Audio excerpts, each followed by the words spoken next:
waster. Thank you, Lord. As you live here, I declare you will not be wasted. Let the waster be wasted. Let every opposition be opposed.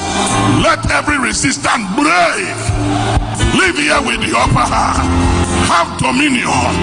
And now we send the blood of Jesus to your father's house, to your mother's house, to your background. Anything that lifts up his head against you, in the name of Jesus, we ground it in the blood of Jesus. We ground it in the name of Jesus. Above all, any condition, pattern and cycles that are contrary to the will of God, to the word of God, to the plan of God for your life, today on the grounds of the blood of Jesus, we intercept it. Put your hands and say interception, interception, intercept, interception, interception, interception. We intercept, intercept, intercept contradiction. We intercept contradiction. We command you in the name of Jesus as more than a conqueror. Tell somebody, I declare that you are more than a conqueror. Tell two people, I declare that you are more than a conqueror. Tanumo onunchoni ha odangma chichele wekun oyanuchumo osolimo jiake obawo nani aya baba shushu. Amen.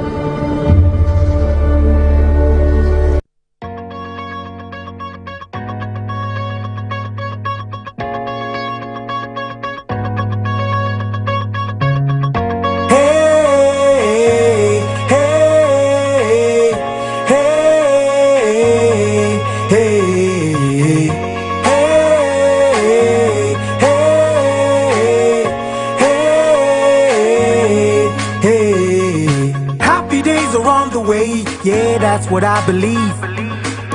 See his sunshine is all around us, and there are beautiful clouds where you are. That's how I know that these worries will not last. I can see you've been crying and staying wide awake, asking yourself why the journey is so tough. They say tough times never last, only tough people do. So don't stop believing, I know it's gonna be better. Say la, la, la, la, la, la, la, la, ba-dum, ba-dum, boom, la, la, la, la, la, la, la, la, ba-dum. Can't be loved by everybody, it's impossible, you know. And trust me, it's okay, so let the toxic people go. Your peace within is more priceless than a pearl. You got to be happy, cause life's just way too short. Don't stress the little things, they will only waste your time. Just take it easy, easy like a nursery rhyme. And I'm singing, I know it's gonna be okay. So I wanna see you smile today. Hey, you just gotta be happy, man. Good days, bad days, it's all part of life. But you must keep the groove on and enjoy every single day. I'm sure you've had some happy days before. So what makes you think you can't have more? Keep on fighting and you'll see. You will soon see rainbows.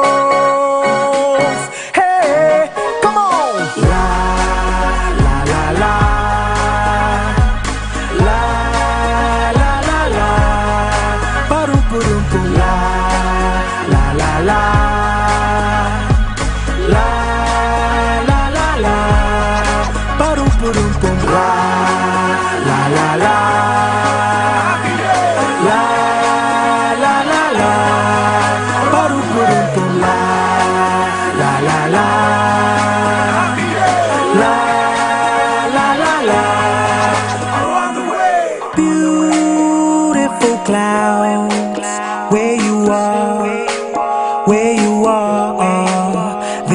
are beautiful clouds where you are, where you are. Oh, oh.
Jawa.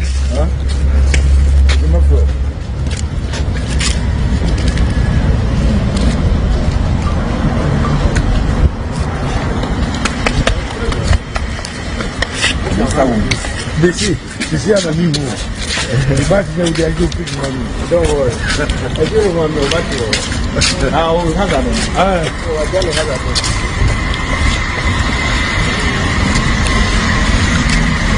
Shaman. Oh, bibi kachaya na.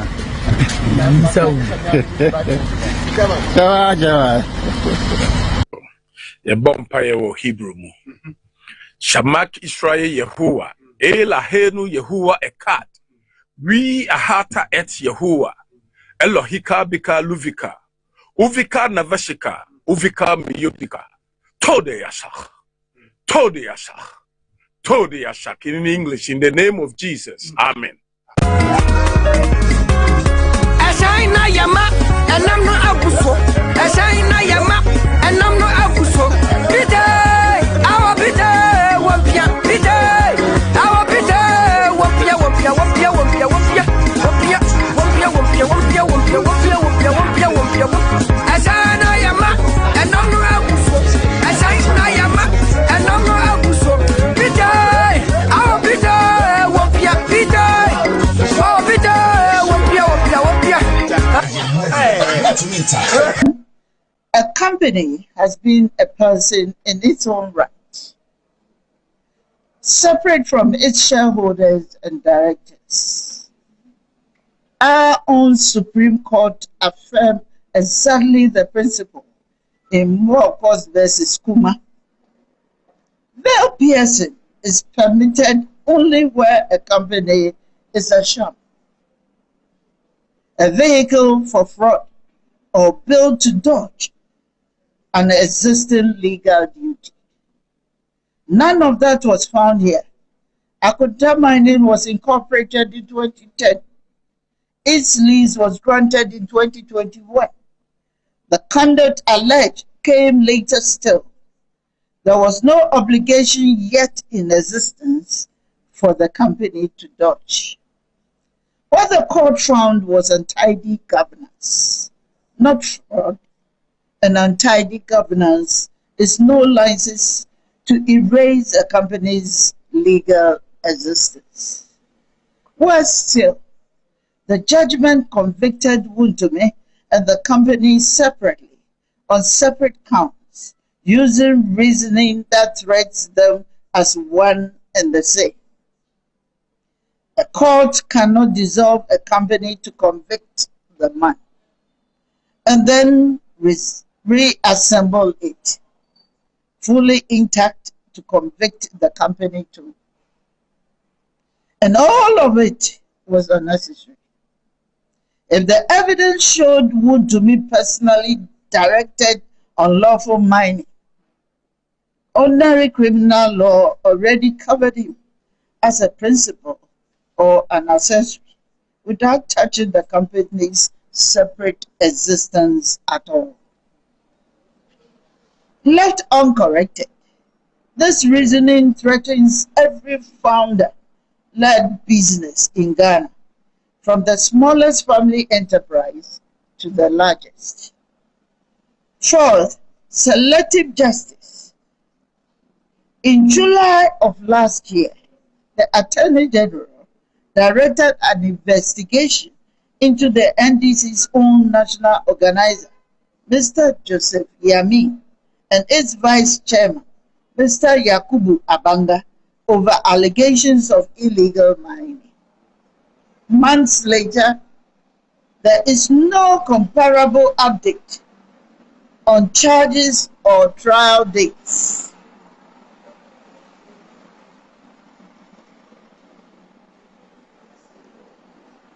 A sitting government member of parliament has publicly acknowledged overseeing a mining site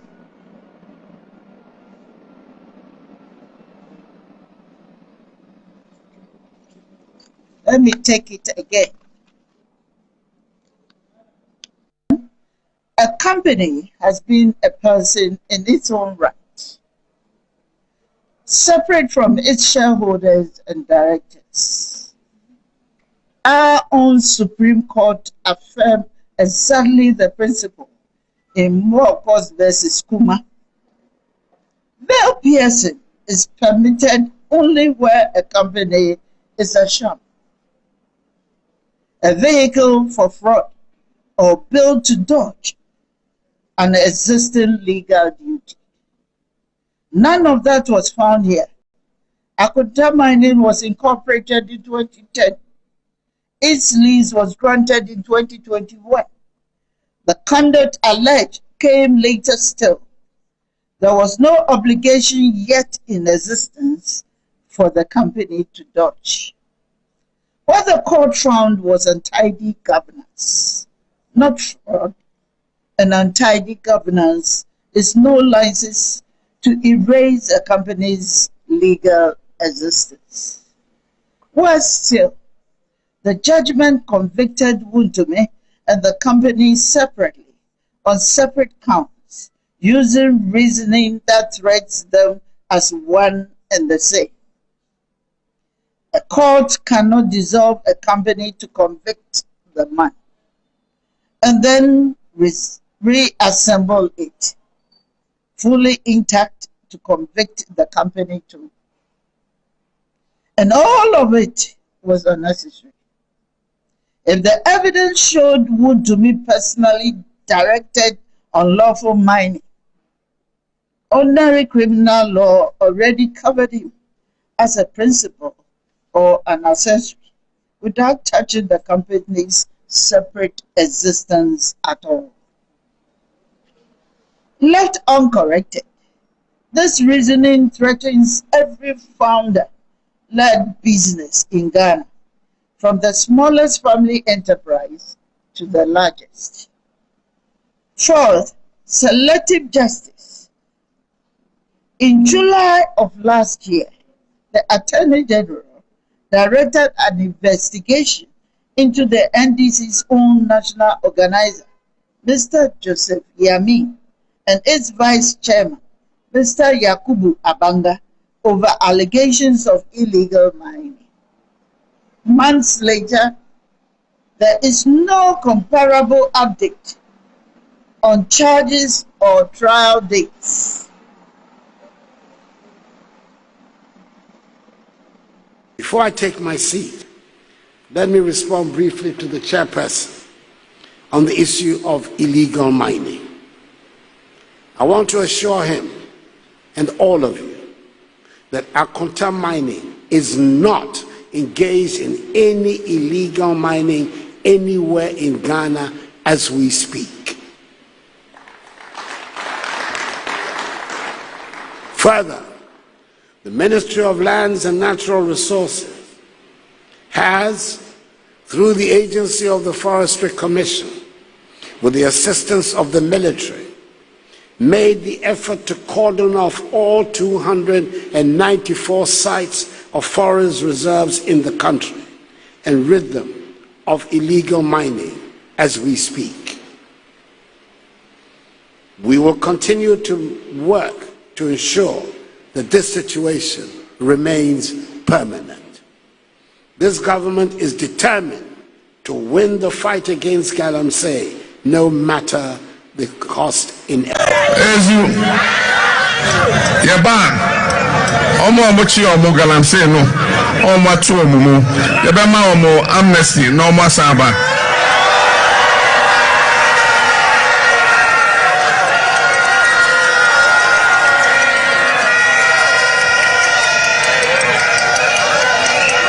Ezu Mlojidi se Emrebia Omo Fomie Omo Enu Omo Ho Enti Yebeyi Omo Na Yama Omo another chance. So we're working with illegal mining.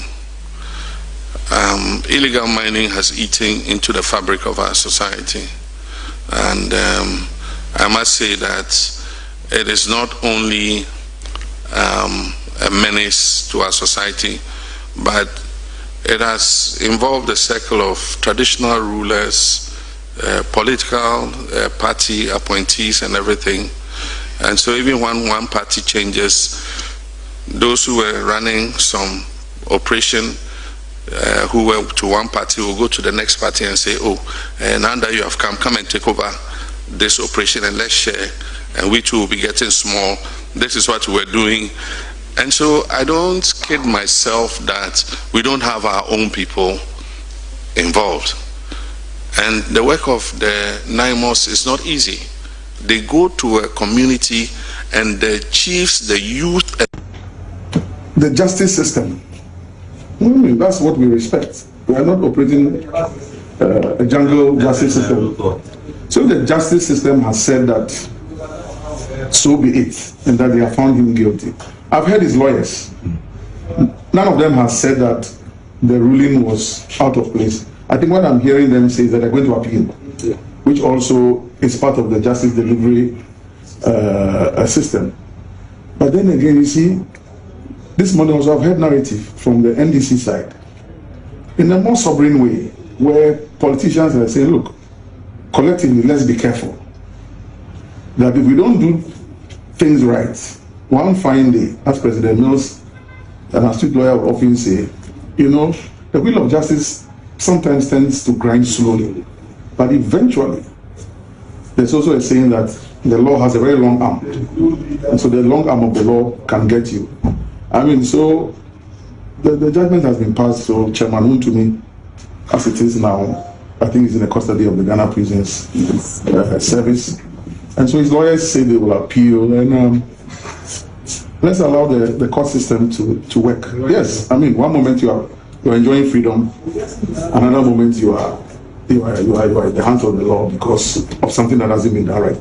But at least it brings the point more poignantly that this ecocide thing, which what we all call galamsey, if we don't watch it, one fine day we will all be imprisoned as a nation. Imprisoned as a nation. And when I say that kind of imprisonment, is when we have killed everything and then we'll imprison ourselves. And that's where we don't want to go. The justice system.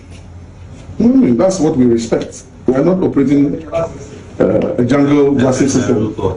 So the justice system has said that, so be it, and that they have found him guilty. I've heard his lawyers.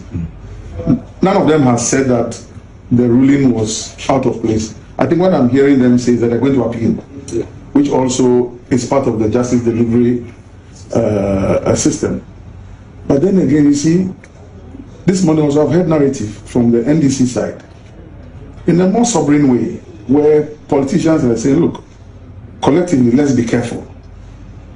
That if we don't do things right, one fine day, as President Mills, an astute lawyer, would often say, you know, the wheel of justice sometimes tends to grind slowly, but eventually, there's also a saying that the law has a very long arm, and so the long arm of the law can get you. I mean, so the judgment has been passed, so Chairman Wontumi, as it is now, I think he's in the custody of the Ghana Prisons Service. And so his lawyers say they will appeal, and let's allow the court system to work. Yes, I mean, one moment you're enjoying freedom, another moment you are in the hands of the law because of something that hasn't been done right. But at least it brings the point more poignantly that this ecocide thing, which what we all call galamsey, if we don't watch it, one fine day we will all be imprisoned as a nation. Imprisoned as a nation. And when I say that kind of imprisonment, is when we have killed everything and then we'll imprison ourselves. And that's where we don't want to go. The just Adiebi and Talimame. Beginning one mentiase, and I want to share with people. Listen. Mami Agrada. Till you, Mami Agrada. Mami ni be fire by be jelinu. No wa cassette your man Penny John Dramani Mahama. Meboa. Yes. A lot of videos all over. Before the elections, 2 years before the elections, and the year of elections. He insulted President Mahama.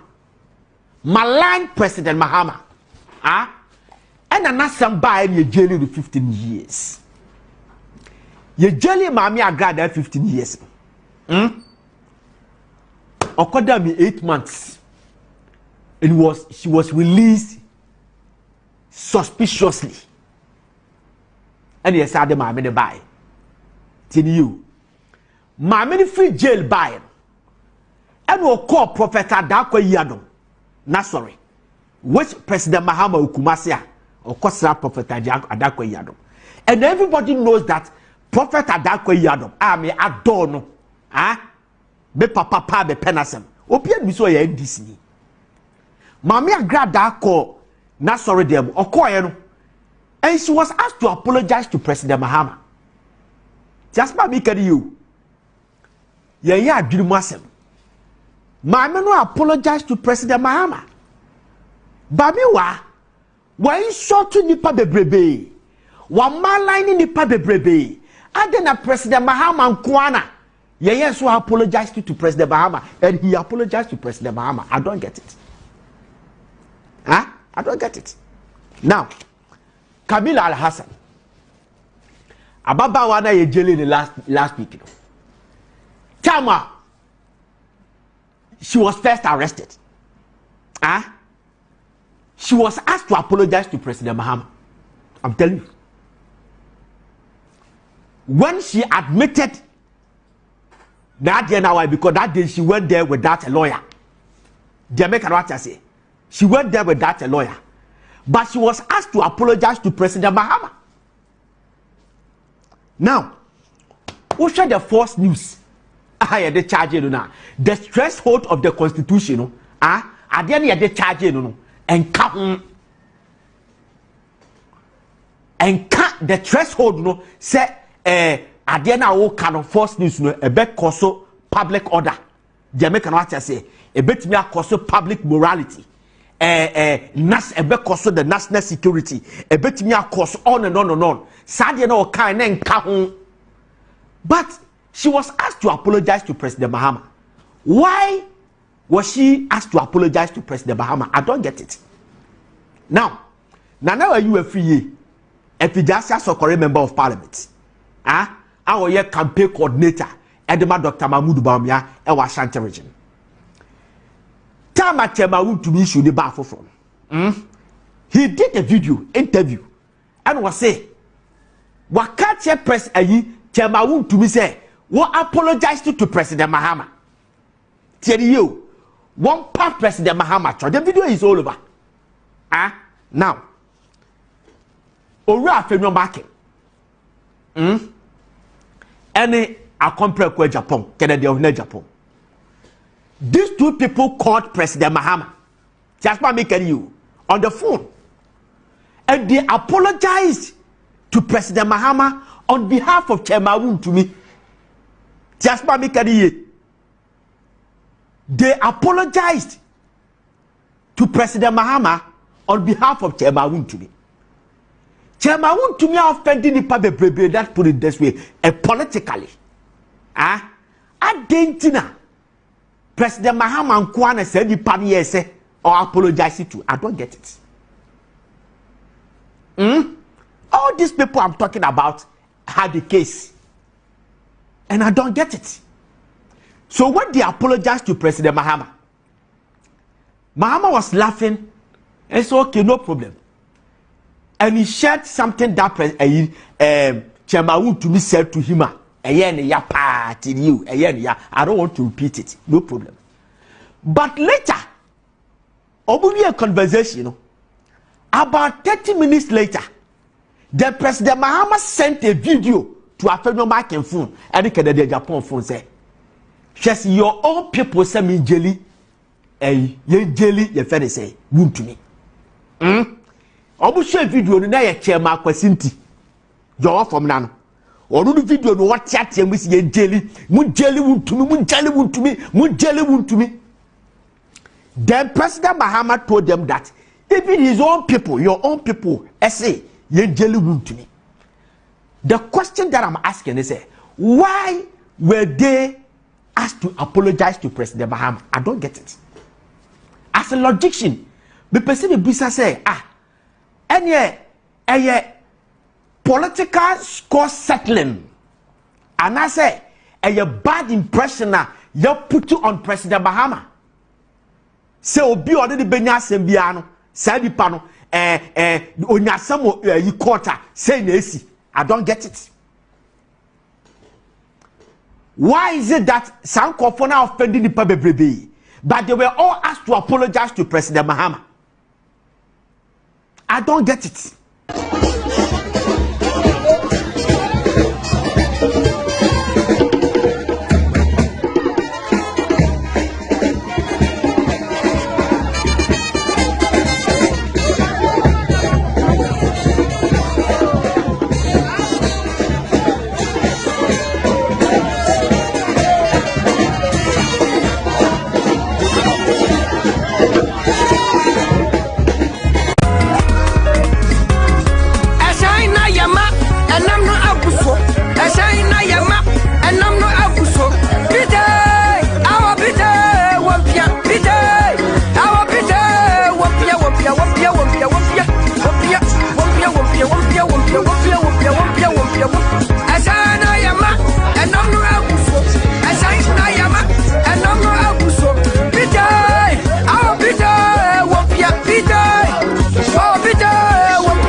Peter.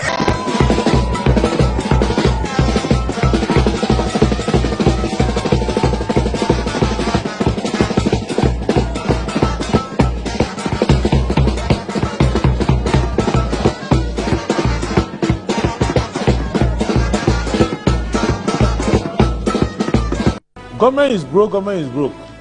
The people are spending billions to go inside the government that is broke. Have you ever seen a minister who resigned because government is broke before? Government has no money. Have you ever seen a governor who said, ladies and gentlemen, when I was elected, I thought the government had money. Now I discover government has no money, I resign. Have you ever seen it? Government has no money, but they are bringing money out at election time. Where is that money coming from? So they are lying. What is happening is that there are two types of wicked people in government. Type 1, they eat current money. Any money they find in government, they will eat it. They are wicked about that one. There is type 2. Type 2, they eat current money and future money. They will say, my term will end next year. When I leave, how will I eat money? Let me borrow money now and borrow money of the future and eat it now.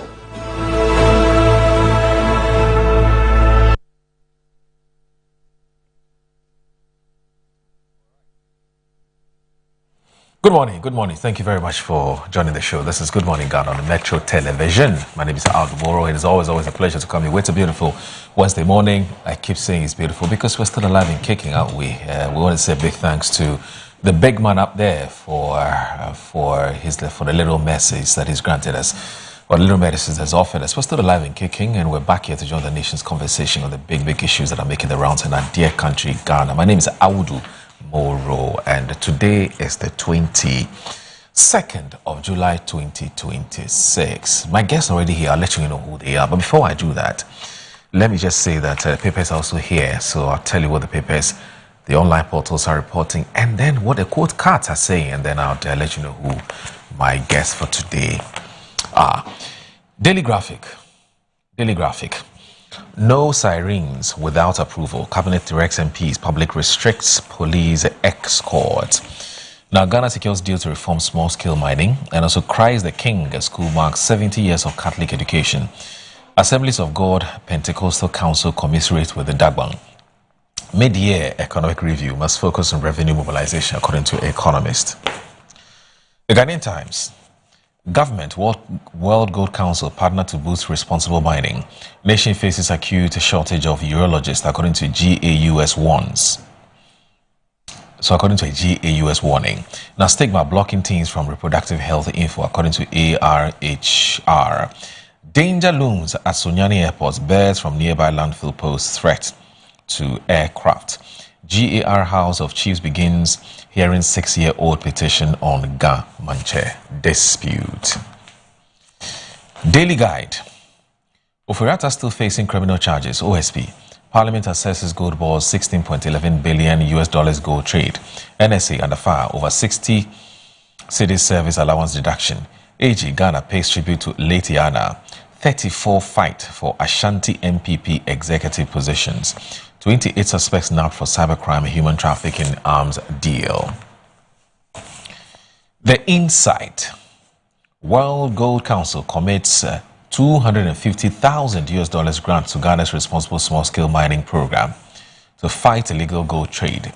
Exclusive new Russian ambassador Andrei Odash outlines vision for a new era of Ghana-Russia relations. Fire outbreaks push GSA to enforce cable standards as dealers are urged to import only certified electrical products.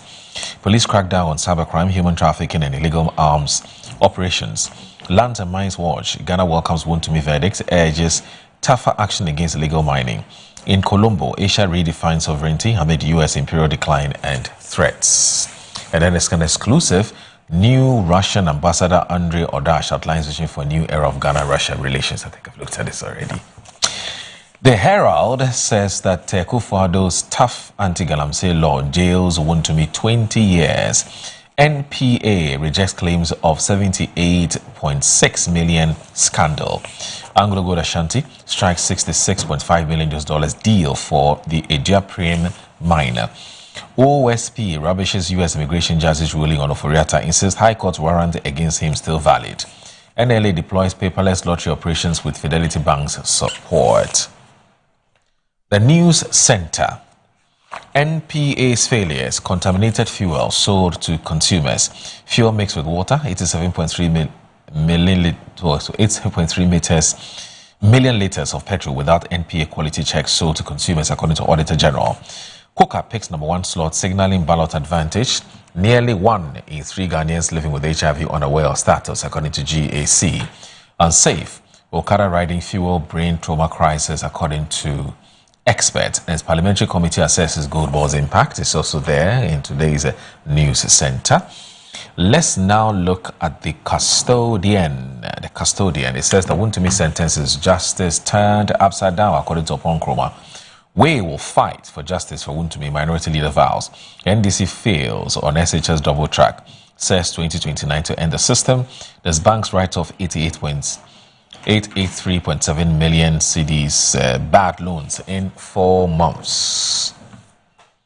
And then you have the Daily Post that says that 22 patients benefit from 2 million cedis complex device implant at Cardio Center, according to, of course, Cardio Center in Kolebu. There's also a rejected amount offered by Chema Wontumi for plea bargaining in the Exim Bank case. Deputy AG. Why? Collect the thing. The man is already in the coolest. I want to give you 94 years. There's Ghana's next president will come from NDC. No chance for MPP in 2028. Martin Kpebu explains. Okay. All right. So let's look at the other papers now. So you have the Metro Lens. It says that Wontumi fights back. Lawyers line up 20 grounds to crash sentence. NPA rejects reports of 78.6 million cedis scandal. Says Auditor General found no financial loss. The Spring Park president extends lifeline to Agbozome Ahokwe flood victims. Top of the house, Anodon crowned best performing MP with 98% approval rating. The MPA rejects reports of 78.6 million cedis scandal. Says Auditor General found no financial loss. Accra Times. Afoko pledges to restore MPP's pro-business identity. Bagbin mourns Yane's demise, calls for preservation of his legacy. There's NPA CEO loss awardees for driving petroleum industry. There's Mohammed's agriculture transformation agenda. National Farmers Day receives a massive boost. And there's Unimax Pro Vice Chancellor calls for cross-cultural collaborations. AI transforms, not replaces jobs, according to Unimac IG Rector. Bagbin Monziana's demise calls for preservation of his legacy. That's also here. That's on the Accra Times, or in the Accra Times. Daily Searchlight says that Wontumi's conviction a monstrous injustice, says Atachia, as he vows to battle Supreme Court. And as Minority declares legal battle over Wontumi conviction as appeal targets constitutional questions and corporate liability. CID uncovers major human trafficking and cybercrime network. Accra Technical University Outdoors Business School and the GJA 6 members proposals to review media awards ahead of 30th edition. Minority declares legal battle over Wontumi conviction as appeal targets constitutional questions and corporate liability. And then the last, also the penultimate paper is the Informer that says MPP chases Mahama over alleged Galamsey petition against NDC officials. And I don't know why this thing is taking so long. It was a year. I'm talking about Abanga and what's the name? The party's national organization. I mean, what kind of investigation takes more than a year? I don't get it. You're cool. It's either they've done it or they've not done it. It's taking too long. Tribunals for what? And to jail who? Hall tribunals bailed consensus first, Bawumia to Mahama. OSP denounces U.S. court ruling on Oforiatta, says its case is not before any immigration court. MPP falls on Ondaga, the chronology of events and the questions that refuse to go away. Reshuffle signals quick government as appointees and party bigwigs jostle for positions. Right, so that's with the Informer. And then the last, obviously not the least, is the Daily Statesman, and it says that this is no justice. Oponkroma digs into Wontumi's conviction, and there's final preparations underway for Apostle Safo's funeral. The State Mensa seeks re-election as CR MPP secretary, and then there's MPA alleged 78.6 million scandal. unsubstantiated. Asaribafo leads Ashanti MPP organizer race. All right, so that's it for the newspapers. I'll look at metrotvonline.com, and then there will quotes cards, and then I guess that would proceed with the business for the day. So there's Ghana Netherlands deepening cooperation against drug trafficking in West Africa, and there's consortium in talks to buy Liverpool minority stake. Infantino's time is up with FIFA La Liga boss, and it's Ghana Netherlands deepening cooperation against drug trafficking in West Africa. Parliament approved $300 million World Bank facility to end double track in schools, and this Nshaisu MP calls for mixed market economy to tackle rising cost of living in Ghana. All right, so let's end with what the quote cards are saying quickly. What the quote cards are saying. What are the quote cards saying? All right, so let's say Kaswa Malam residents give government 72-hour ultimatum. All right. Now, Ipswich confirmed £20 million signing of Fatao. All right, congratulations to him. National Service Authority denies ordering 60 cedis deduction from National Service Allowance. And then also we have Prince Tego slams decision to retain Carlos Queiroz as Black Stars coach. And I'm in full force with this one. I don't think that coach is good for us. But anyway, that's just my opinion, isn't it? Wallet mistake leads to arrest of the 2 MP security guards over 165,000 cedis gold robbery. All right. And there's training health workers without jobs waste money, according to AU. Hey, guess that we're done with what the quote cards are saying. Stay with us. Mr. Kwesi Pratt Jr. is former managing editor of the Inside newspaper, and also he's with us here, and also Colin Sadomako Mensah, the Honourable Member of Parliament for the Ifija North constituency. Ifija Secha North, I believe. Ifija Kwabre North, yes, constituent. Sorry about that. Both of them are here this morning, and it promises to be a very interesting conversation. Please don't go anywhere. Tanumo onunchoni hawo wadangma chiechele wekun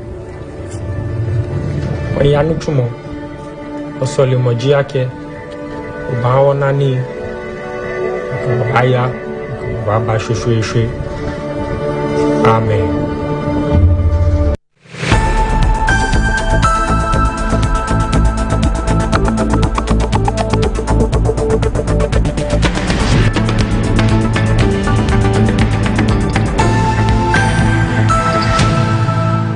And there they are. The squad is ready, lined up, ice cold, focused and prepared for national duty. Every bottle in position, every label shining with confidence. And here comes the selection. One bottle steps forward, picked from the squad, ready to deliver for Ghana. He takes the first sip. Oh yes, refreshingly hydrating. The whistle goes. The Black Stars are on the move. He breaks through the defense like flowing water. Beautiful control. He lines it up. He strikes. Goal! Ghana is awake. From the fridge to the field, Awake keeps you refreshed. Awake purified drinking water. One for life. Proudly supporting the National Cardiothoracic Center. This advert is FDA approved. Are you a headmaster, headmistress, parent, teacher, or an educator looking for high-quality textbooks for preschool, primary, and junior high school students? Look no further than Advocate Publishing Company. Advocate Publishing Company is a leading publisher of educational materials in Ghana that publishes very engaging, interactive, and comprehensive textbooks that meet the needs of students, teachers, and parents. Our textbooks are thoroughly published to make learning fun and easy. They are also designed to stimulate critical thinking, problem solving, and creativity in students. Make Advocate Publishing your preferred choice for all your educational needs.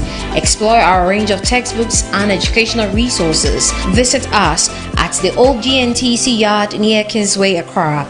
You can contact us on 0503 786 776 or 02408 06354, also 0531 600 and connect with us on Instagram, X, and Facebook at Advo Publishing. Don't settle for less. Choose the best. Advocate Publishing Company, empowering young minds one textbook at a time. Thinking Publishing, think Advocate Publishing. finding my dream apartment in just 2 days was a breeze with 7terragh.com. Looking for your next home, the perfect piece of land, or the best commercial property for your business? Are you worried about sending money home for property and finding nothing when you return? Well, worry no more. 7terragh.com is just a platform to find prime lands, perfect properties, or vibrant real estate development at the click of a button. 7terragh.com is your go-to property listing platform that allows you to register, list, rent, buy or sell, and connect with correct agents. With our AI-powered smart search, personalized dashboards, verified agent connection, and interactive property maps, all your property needs have been made easier. Check us out on 7terragh.com or contact us on 0302-998-246 or 0561 032 252. 7terragh.com, powered by MNC Properties. Mommy, good morning. Oh, good morning, my son. How are you? I'm fine, thank you, Mom. How about you? I'm fine. Joe, I just saw your mom doing her usual morning routine. Like, it was just 2 weeks she underwent a major colon surgery. Bro, see, my mom is doing perfectly fine, and we're all excited about it. It was minimally invasive surgery, and the recovery has been very fast. Minimally? Hey! No, wait. What do you mean by that? So they offered my mom a laparoscopic colon surgery. Laparoscopic colon surgery, which we accepted. It turned out it was equally safe with a very fast recovery time, and the cost involved too was very, very reasonable. She was discharged 3 days after the surgery, and you can see her, she's on her feet again. 3 days? Just 3 days, bro. Mean Tuber Hospital, first Ghana Colorectal Center, aimed to serve a peculiar health need. In my line of work, a confident smile is everything. Kel Charcoal Toothpaste keeps me on top of my game and ensures my smile is always radiant and bright.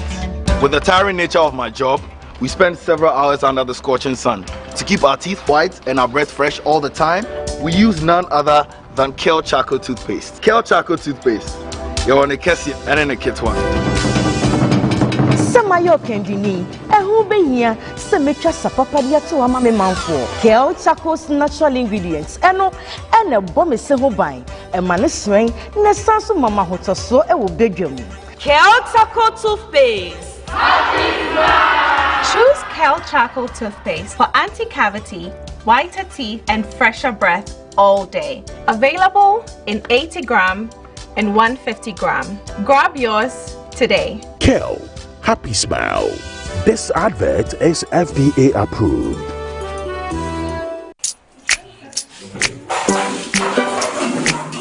Today's class is going to be an exciting one. Now, who can share an unforgettable moment in their life? Okay, Asempa. I'd like to talk about my first time. It was her natural look, complemented by her favorite green silky apparel that caught my attention. I have to say, she automatically possessed me with her smile, which exposed her beautiful white teeth. That's not all, her enduring signature perfume could be smelled from afar. Madam, why do you look so surprised? My first time with her was special and irresistible. I'm talking about Cindy Rice. Cindy Rice can be found in selected supermarkets nationwide. Cindy Rice, sweet aroma, great taste. This advert is FDA approved. From the rich soils of Ghana, our farmers grow the finest ingredients. We clean, hand select, and carefully craft into bold, unforgettable flavors. And when you open our little bag of big taste, it's pure, bold, unforgettable flavor bursting in every bite.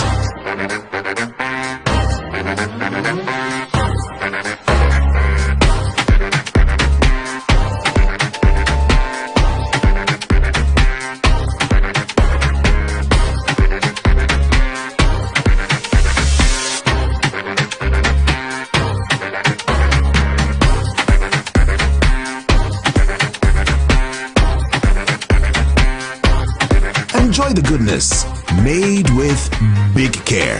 This advert is FDA approved.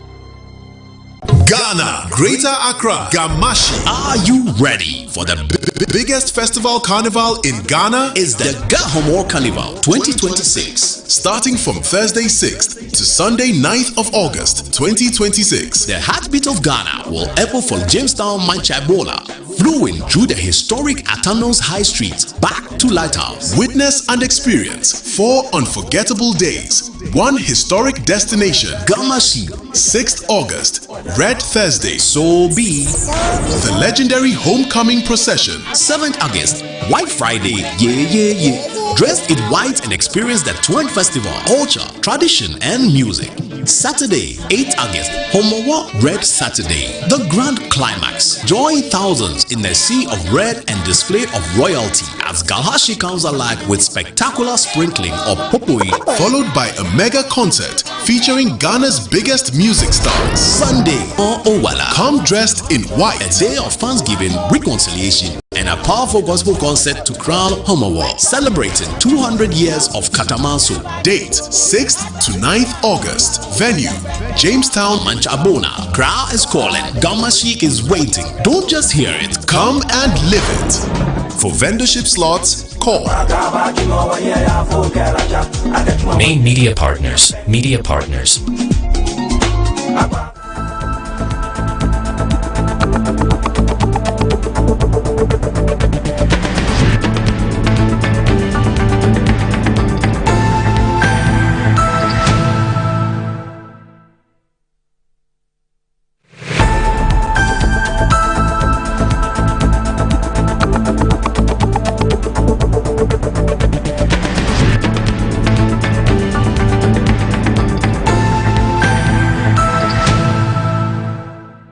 The relief package included buckets, bowls, rice, cooking oil, student mattresses, blankets, caps, and mosquito nets for households in the 4 communities. Speaking to the press, Sedem Kweku Afenyo says the exercise was carried out in line with the directive from President John Dramani Mahama to support all flood victims in the Ga West municipality. He also urged residents of Odumang and surrounding areas to maintain clean environment and stop dumping refuse into drains, which he said worsens flooding. With all this aside, my main concern is the way we manage our waste within our communities. See, what we are giving them is not enough to replace what they have lost. My little advice to them is to make sure that they keep their environments clean. The way we dispose of our refuse, that is the cause of. So where you see me now is the biggest compost and recycling plant in the whole of Africa. Not just Ghana, the whole of Africa. And it's right here in Ghana. As I hear the thing, my mind burst. Now with this rain way happening right now, this flood and things way happen, you ask yourself, the cleaning exercise where we do, where all this boiler they go? All this plastic and things, the way they know they rot, where they go. Now, where you see me right now is the Accra Compost and Recycling Plant, where they do 360 recycling. When I say 360 recycling, I'm talking about bringing the boiler in, make a talk boiler, to say go back. Then they bring the boiler in, process everything, recycle it, make sure say everything in the boiler, whether it be banku, whether it be plastic, whatever it be, then go recycle them again into something productive, where they go put them back into the society. Not just in Ghana too, then they do one for Africa, in other countries. Charlie, Mr. Fasa here, it bust my mind. I have to come and see for myself. So what happens here is that when the waste comes, we weigh it. We have a weighing bridge that weighs the waste for us to get to know the weight of waste that is coming in. So be it the Aboboya or the tipper truck and the trucks that will bring it, the compactors and whatever, they will go to the receiving bay and tip. Okay. So at the receiving bay, we have what we call the uniform feeder. The payloader will feed the waste into the uniform feeder, which will also feed it uniformly on the conveyor belts. And then we have sorters there. We have primary sorters. They will now sort out the primary bulky materials like the textile, the tires and whatever. Then the waste will continue that way. It will now get to a chamber we call the MRF. Okay. That's the material recovery facility.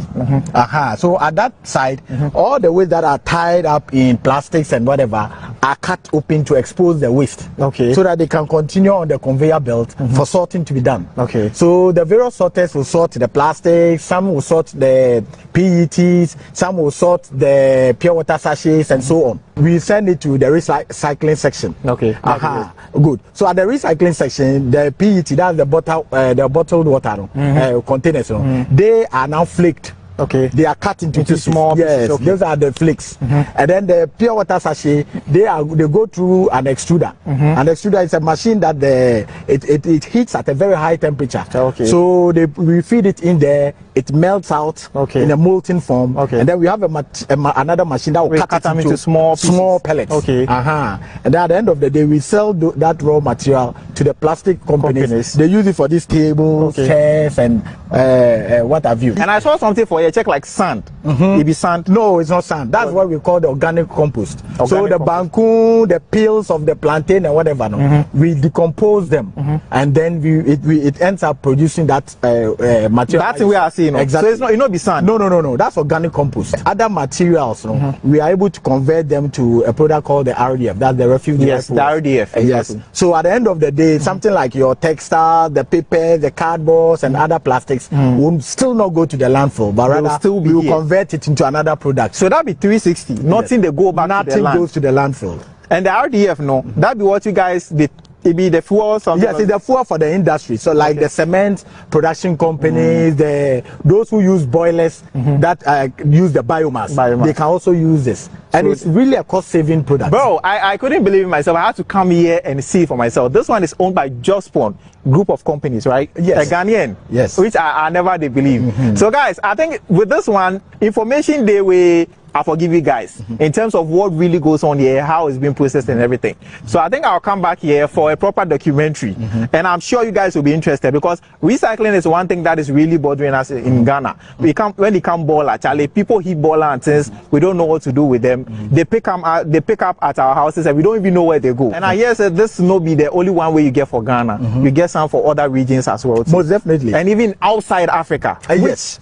It's how many countries do you have so far in Africa? So far, we are about 21 countries in Africa. 21 countries. 21 countries. Yes. So I think this will be a very good, topic or a very good video that you guys should see for yourself.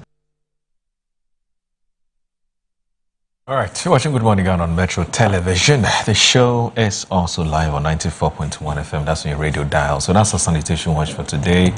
We took you to a tour of Zoomblayon's compost plant. You've seen that, you saw that on your screens. I mean, that's where a lot of the refuse that are picked up, especially the refuse collection companies, are dumped. But they're not just dumped there, but they're recycled, and we walked through the process of doing that. You recall that in the aftermath of the flooding that hit us in this country, the president had asked Zoomlayon to reopen their compost plants. There's quite a number of them, and that's what you've seen. And it has eased the pressure on the refuse collection chaps. When they come to us, they tell you, well, we collected a thing. The reason why we couldn't come back the following week because we're struggling to get a place to dump our refuse. We go here, they sack us, we go here, they sack us, and so on and so forth. So the opening of this compost plant helped in easing the pressure on some of these private business chaps. Anyway, so congratulations to the Zoomlayon group for this. Like you're saying that, God bless you and long live the vision bearer, the founder, and the chairman of the group, that's Dr. Siawo Japan. What would Ghana have done without you? Anyway, so let's get on with our business of the day. Now, as you do know, this week, the biggest story has to do with the incarceration of the MPP's Ashanti Regional Minister, Ashanti Regional Chairman. I'm talking about Chairman Wontumi and all the issues that have come up. My guests will weigh in on this matter, but I'll tell you what some of the papers are reporting in some very interesting angles. For instance, the Herald is saying that the Akufo-Addo's tough anti-Galamsey law jails Wontumi for 20 years. Stuff like that. Okay, good morning. Good to see you. Thank you very much for joining us on the show. It's always a pleasure to have you join us. And also, Collins Adomako Mensah is the Honourable Member of Parliament for the Ifija-Kwabre North constituency. At some point, he was a Deputy Minister in charge of the Energy Ministry. Good morning, sir. Thank you very much for joining us. Good morning, my brother. It's always a pleasure. Always a pleasure. How's the family? Family's fine. Please tell my sister that one of these days I'll come and eat some. We're expecting you. Yes. There's an outstanding fufu and light soup. Yes, we're expecting you. Okay, so I'll try and see if I can convince us so we can come together. Yes, we'll come together. Okwesi has this Land Cruiser. It's almost 20 years old. Yes, it's registered, I think, 2012. I want to drive that Land Cruiser. It's beautiful. He's kept it very well. will come there with that vehicle. Yes. All right.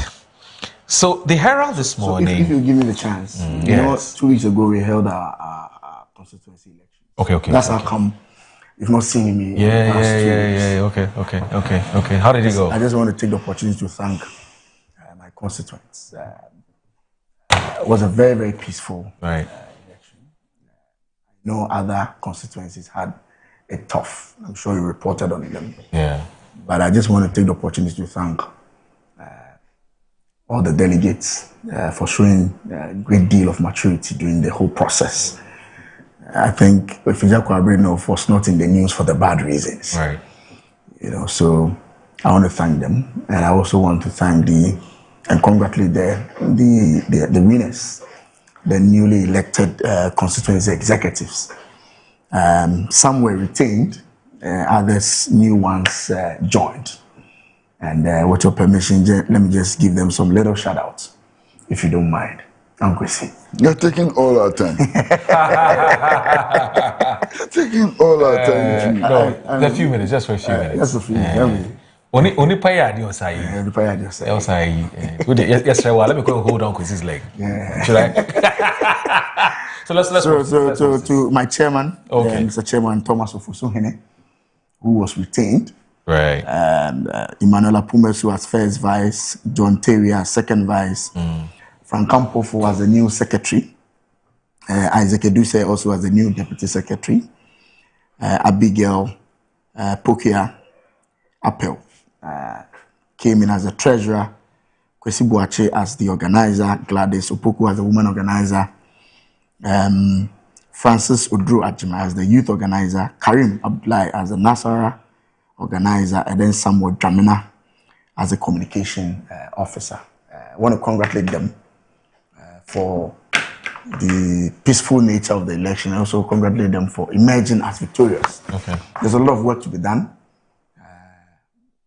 for the next election, and I'm sure they are all poised for the task ahead. Okay. Thank you. All right. Collins, before we get on with the main business for the day, first of all, the names you mentioned, are these your people? Did you produce them? Did you help to produce them? Oh, they are all members of the party in good standing in the constituency. Okay. It was an election. And my duty as the member of parliament is to work with anybody who emerge. Okay. But I'm happy with the results that came up. The reason I'm asking is because, and I'm also happy with the way the losers have pledged their support. Yes, for the winners. For the winners. That's what is important. The reason I'm asking is because, typically for MPs, you take a very keen interest in these elections, starting from, I think, the polling stations, ward coordinator, go all the way to the the consensus elections. Because these are your soldiers, for the war that is coming up. That's next year, isn't it? Your internal primaries. And so those of you who are sitting MPs and those who are aspiring to become MPs, you take very keen interest in supporting them, whether in kind or in cash, advice here and there. That's why I'm asking if... Oh, I did. I took a keen interest. Yes. So I've not been for the past 2 years. I took a keen interest. Right. Because So you worked against some of the aspirants. I took a keen interest in the elections. My duty was to ensure that it was a very peaceful election. Yes. Thankfully, it went... Didn't you hear his question? Yeah. I'm answering his question. His question was whether you supported someone. I'm answering the question. You couldn't have supported all of them. I supported everybody. Everybody got support from me.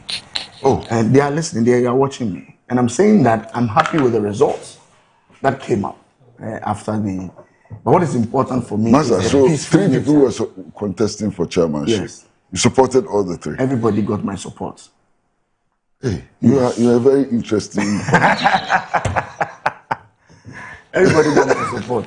But of course, you had no choice. All of them were good. Oh, Uncle, because I voted, so I had a choice.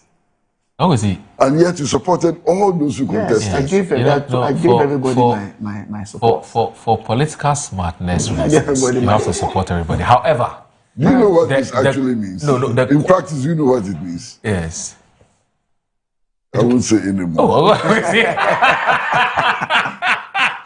You have studied Ghanaian politics longer than all of us. So help us appreciate. It's not about Ghanaian politics. Okay. It's about the issue of principal participation in politics. Okay. There are 3 people contesting. Yes. And according to the Honorable Member of Parliament, he voted. Yes. He must have chosen one. Yes. Absolutely. Which meant that he believed that the 2 others were not qualified or were not up to the standard of the one he voted for. Right. And yet he supported them. Yeah, but he will support them. Do you understand? Obviously, your interpretation is a little bit. He supported the fact that I them, voted but it for doesn't mean he somebody does voted not for mean them. that the rest were not capable. No, but you preferred one. Everybody will have a preference. Exactly. Everybody will have a preference. Exactly. So if you prefer one, everybody will have a preference. If you prefer one, how come that you support 3? Yes, I supported them all. Just But they're all in your case. constituents. Insurance. Because they're all my constituents. He's a father of the constituency. Yes, they're all my constituents. Collins, can you listen to yourself? Yes, I'm going to say, they're all my constituents. They're all even members as of you know, Yes, my brother, they're all members of the that party. even as you know that somebody is incapable of performing a certain role, yes, you will still support the person because it's your constituent. I never said they are not capable of handling the constitution. I never said so. But some are better than others. So I some never are said so. more I never capable said so. than the I never others. said so that they are not capable. But you voted for 1 out of 3. Because everybody has to take a choice. Make a choice. At that point now in what time, informs your choice? everybody has to make a choice. What informs your choice? My choice does not mean that the others are not capable. Indeed, those who contested, one was in the so you former... chose the one which was not capable. Those who even contested. I think we should stop. No. That is your own interpretation of the It's issue. not interpretation. That is your own interpretation. How can this be interpretation? That is your interpretation of the issue. Collins, three people are vying. That is your own interpretation. Listen, 3 people are vying for a position. Okay. And you, as a voter, make a choice. Everybody has a choice. Yes, I agree. On what basis do you make the choice? You choose the best in the interest of the constituency. Yes, yes. So, what is the point? But it doesn't mean the others are bad. That's the point I'm making. It doesn't mean the others are bad. He said you're all good, but this is the best. That's all. It doesn't mean the others are bad. So when In any case, I just have one vote. Yes. When you're faced with a choice Yes. between good, better, best, Yes. it's still a ranking, isn't Exactly. it? You can't support good, No, you better, can't. and best. No, you can't. I'm busy. He said he chose the best. I'm busy. I have one vote. Even if I choose one person, the delegates will decide.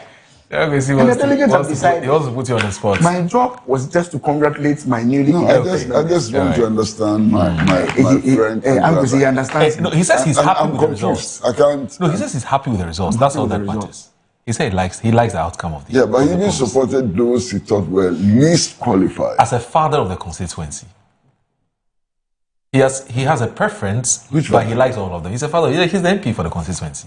Yeah, MP for the constituency is not father of the constituency. Oh no, I mean, okay, so for you can argue the relationship between a member of parliament, yes, and his party executives, yes, is not one of father and children. Oh, it depends on how you look at it. No matter how you look at it, it cannot be reduced to father and children. They revere him a lot, too. Yes, as a senior man there. As a good MP, Yes, whatever. yes. But the relationship cannot be Is that reduced to father and children. Uncle, I'm their lead advocate on the floor. Sure. Yeah. I lead the constituency, at least as a lead advocate on the floor of parliament. Yes. Sure. So I'm their leader. You're qualified to become a Yes, father. but you're not their father. I'm the leader. How you describe it as whether father or not? I lead their charge. How do you confuse that with fatherhood? I lead their charge on the floor. Okay, that's fine. I'm their lead advocate. Anyway, one of your children is doing some wonderful things. I want you to watch him. One of your children, yes, he's one of the. Oh, let's watch this. It's just 2 minutes. Children. No, I mean athletes, and even without a full left arm, he runs like he's flying against time. In Nigeria, in Morocco, in Dubai, he's won gold throughout all 3 competitions. Name Hayford there, it's a name you would want to pen down. And today, we get to know what he's made of. Hayford. Yes, sir. What do you want to be known for? I want to be a world champion.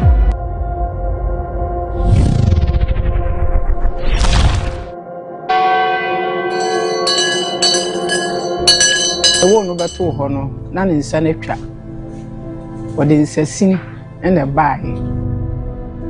Tamu akwara no beto ho na me fa ade abre wo maame Timi ba ye na de woje na wo na kan butu mogya no. Enipa na woje ma wo no. Na o kire me se akora no wo nye nipa.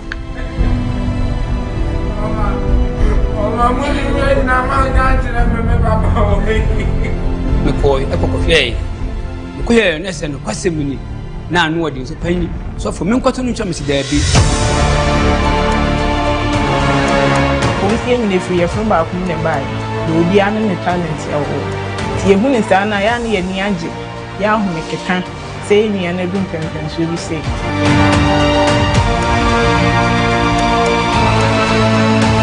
This is a beginning of something to happen.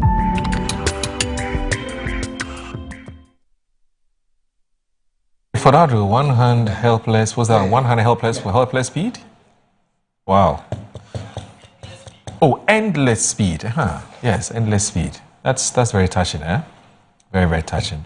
Let me say that the full documentary will air Monday, 10 a.m. on Metro Television. That's ahead of the sports show. So Monday, 10 a.m., watch the full documentary. It's a very, very touching, very interesting story that the head of production for the show, Bright Amini, will be telling you as far as this particular chap is concerned. And also it will be on original TV at 10 p.m. same day tomorrow. And that's on Monday, next week Monday as well. So watch out for this. All right, so we've now moved out of your constituency. We're back to Accra. There's a lot happening in Accra. Wontumi is in no, in Accra he doesn't have any children. Yes, he doesn't have any. I mean, he's yet to adopt a child here at Metro TV. Maybe you would be his son. Oh no, that would be he's unless of course he's my MP in Accra here. I'm not ready to be adopted. All right, so Agozi and Collins, I want us to look at this matter. Big issue. Now, the Herald says that Akufo-Addo's tough anti-Galamsey law jails Wontumi 20 years. But the custodian says Wontumi's sentence is justice turned upside down, according to Kujapon Nkrumah. Look at that story as well. And then the minority leader, Osahene Alexander Afanyomo-Akin, says that he will fight. He and his team, the minority in parliament, will fight. Collins is here as a member of the minority for justice for Wontumi. So as far as they're concerned, there have been grave injustice meted out to Wontumi. They say that Wontumi's judgment is a travesty of justice.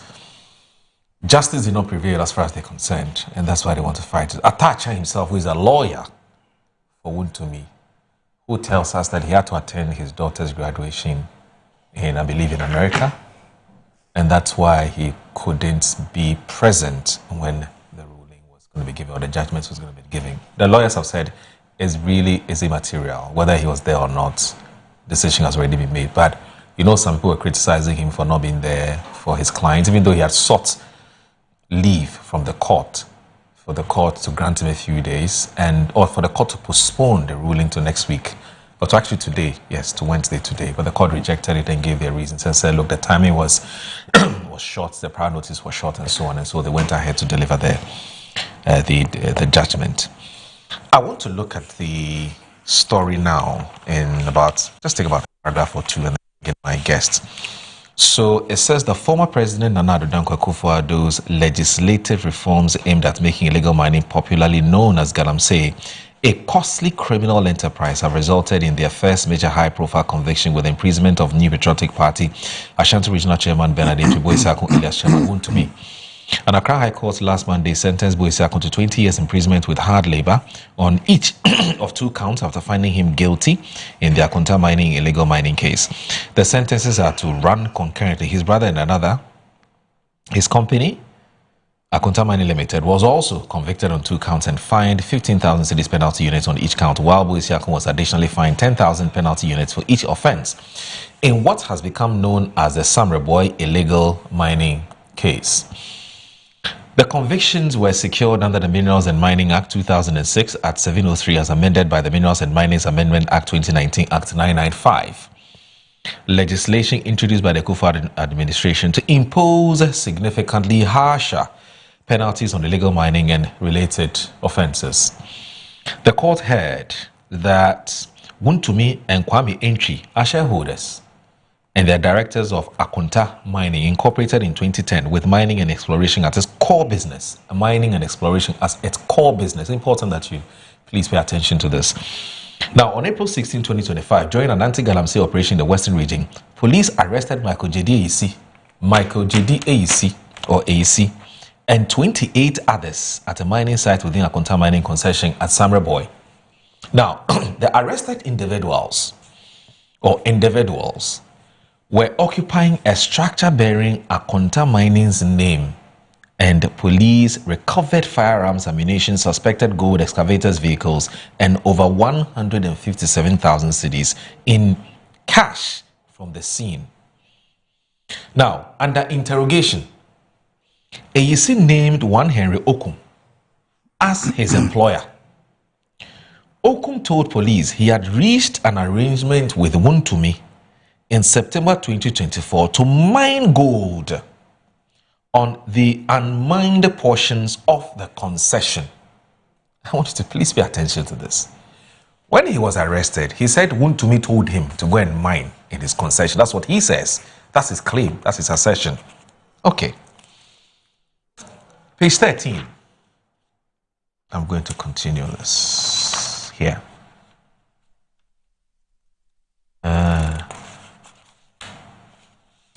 Probably should have opened this before starting the... Okay.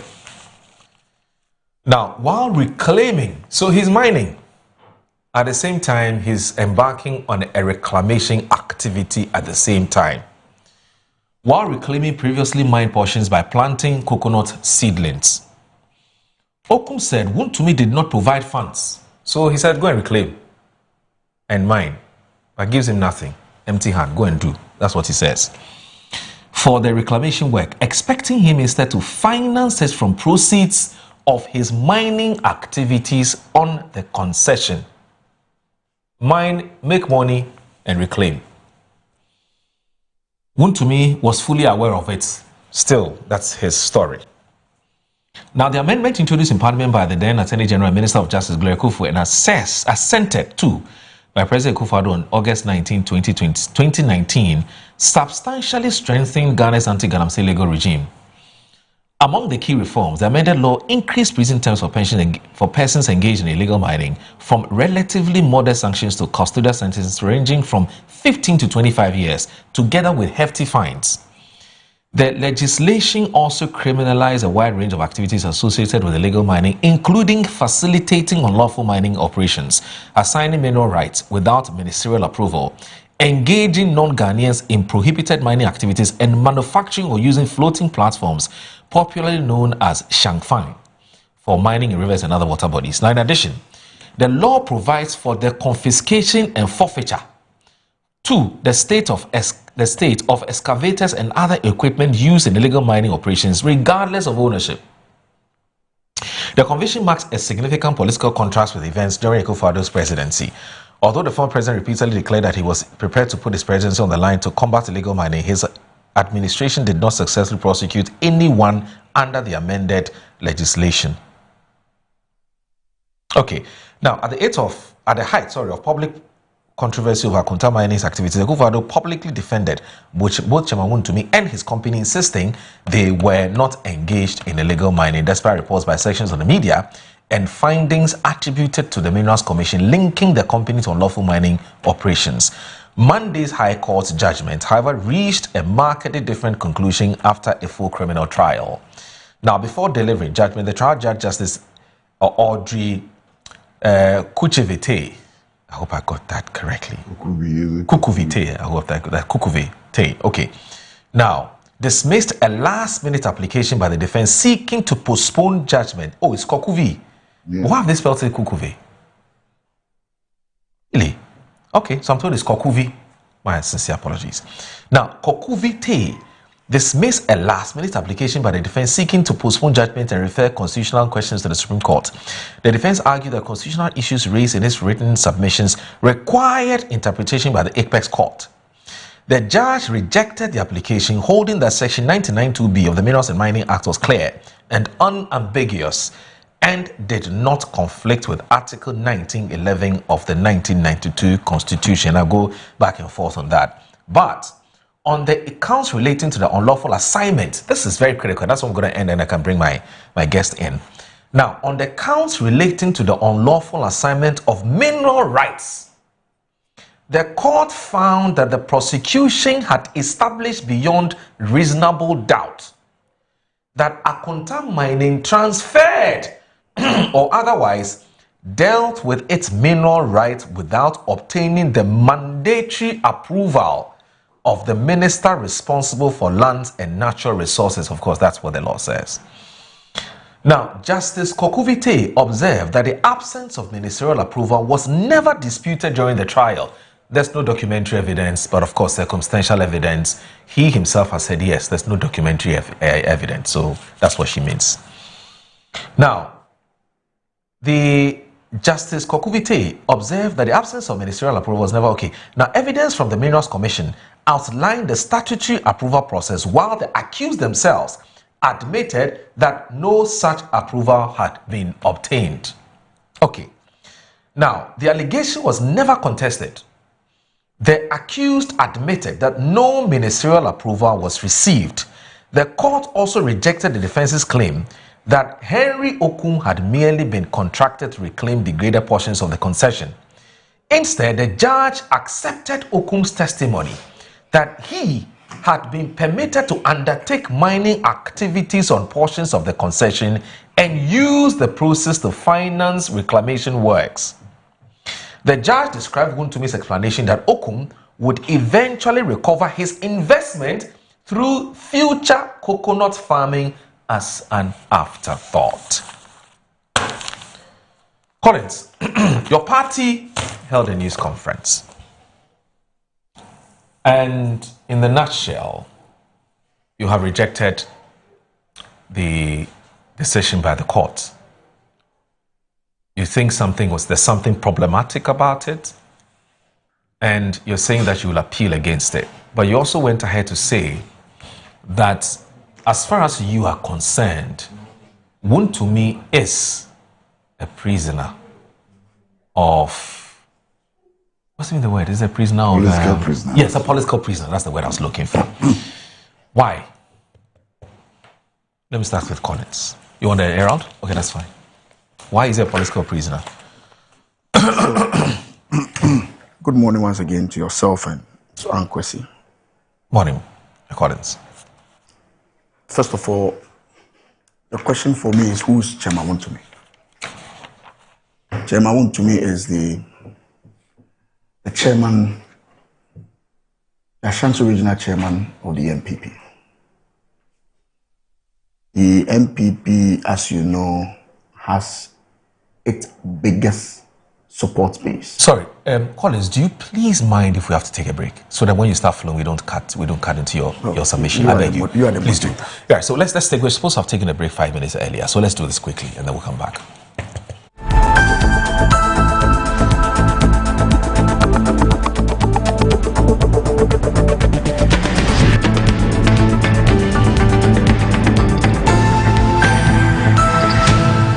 And there they are.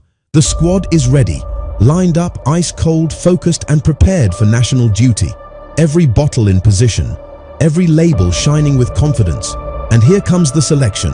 One bottle steps forward, picked from the squad, ready to deliver for Ghana. He takes the first sip.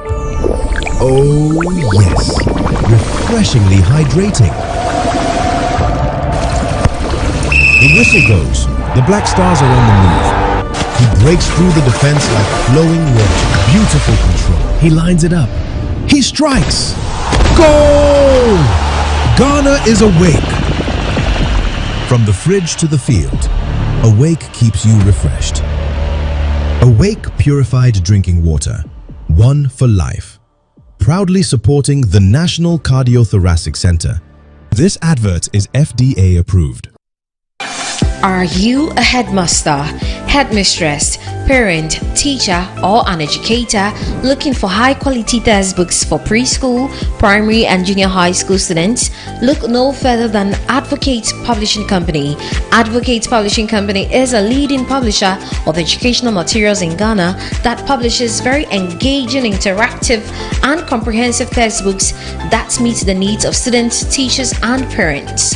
Our textbooks are thoroughly published to make learning fun and easy. They are also designed to stimulate critical thinking, problem solving, and creativity in students. Make Advocate Publishing your preferred choice for all your educational needs.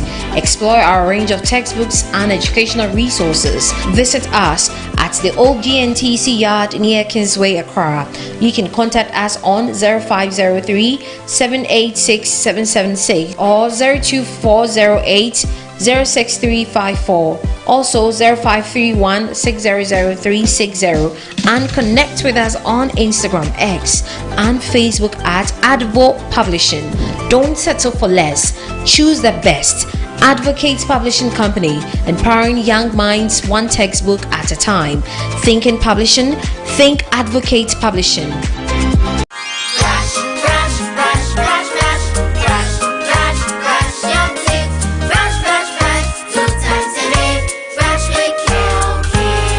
Hello, my friends. My name is Calcate Toothpaste. Wow. I was made to be gentle on your gum, but protected. I will protect your teeth from cavity, make your teeth whiter, stronger, keep your mouth fresh all day. And best of all, I'm strawberry flavored. So put on a smile and try me. That's amazing. Just try me. That's my job. If you say so, jump on my brush. Makes your teeth stronger, chicky whiter, chicky stronger. Yay! You did it! I'm glad you like your new toothpaste. Don't forget to brush both day and night. Calcates. Happy smile.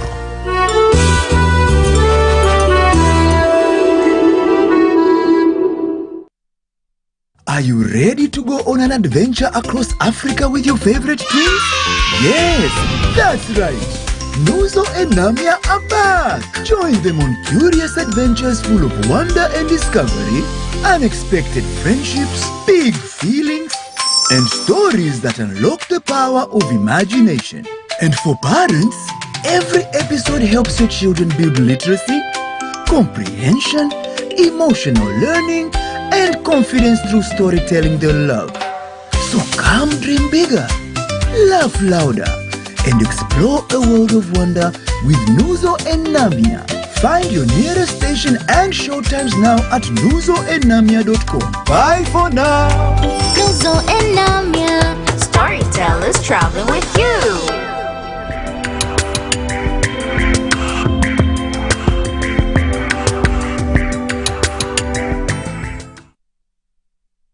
Yes, next. Hey, Nadia Benson, Asamo. Me didn't tum. Mr. Friendly Calico, just call me cockroach. Now, Mr. Friendly once now. Hey, that's on you. Improve car. Yeah. Captain Mosquito, double the action.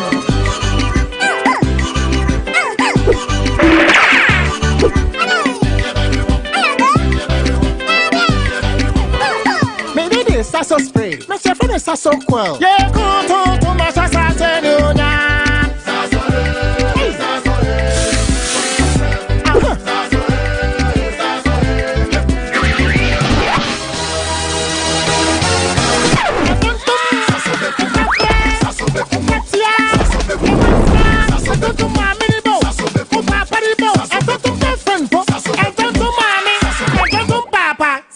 Come on, Tom Preko. Ghana for the second World Cup running, the only Africans left standing. What's getting another word? We could close to 200 doctors. Oh, Bianca Nampi, Jaja, challenge today, the jackpot day. We dare live. He's in the area. He scores. Oh, Madi. It's the Wolaki World Cup Sikapuduo promo. Every 11th June, Kosi 31st July 2026. Play and win your share of the 1 million Ghana City jackpot with a minimum stake of just 10 Ghana Cities. 20 lucky customers go win their share of the 20,000 Ghana Cities daily jackpot. Top 10 agents go chop bonus every weekend. Trying to Wolaki app, Wolaki website. Wo agent who are now dial *288#. Wolaki World Cup Sikapuduo. Trakiti wane dikes, yeah. Auntie, one man no chopo. Blow bia di opera mame. Nanye nazi na munye. Saga. Terms and conditions apply. Play responsibly. Not for persons under 18. Licensed and regulated by the NLA. Play small.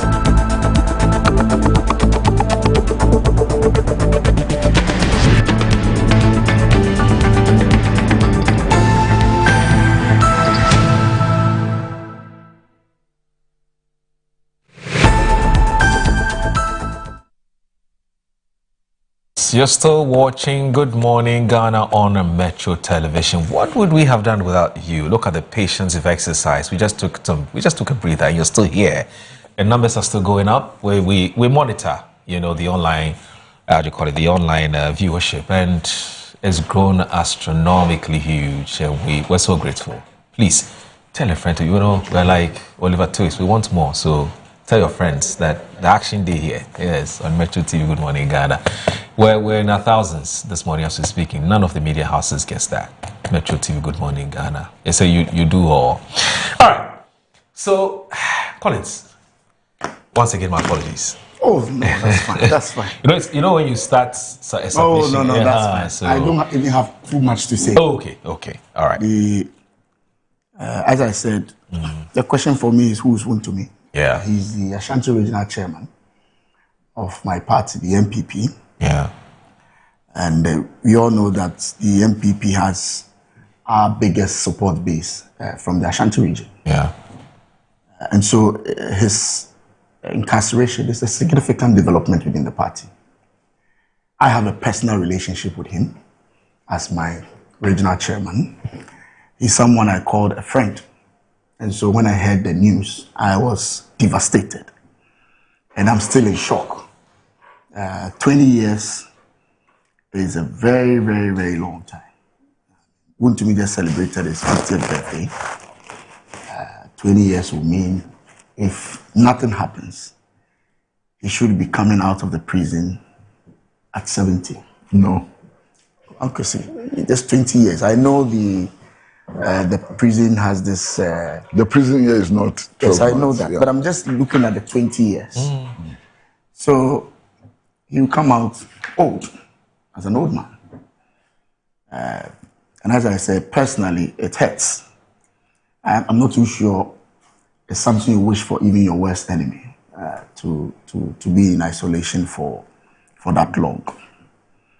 And I'm not surprised my party is describing it as a political case, because he's a very huge political figure. The prosecution was done by the government, led by the Deputy Attorney General. So this is a political case. You can't describe it any other way. It's the government represented by its Attorney General against Chairman Wontumi, who happens to be the chairman for the most popular region for my party.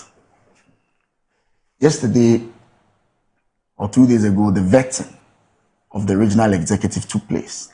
And it was in the morning. Whilst they were preparing for the vetting, the news broke up. And you can imagine the chaos that erupted, the sadness, the mood within the constituency. So it is a very sad day. I'm not a lawyer.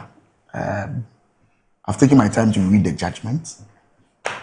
I've listened to other lawyers from my party, other neutral people, and they all have their own interpretation as to what the judgment meant. I've heard others argue that this was extremely harsh. Others also argue that the judge did a good job. As the accounts will say, yeah, quite say, and count dina or say a quite. when they are constructing the road and it doesn't hit your house. Oh, this road is beautiful. But when the road hits your wall, you start complaining. So those who say it's a beautiful judgment, they are saying so for a reason.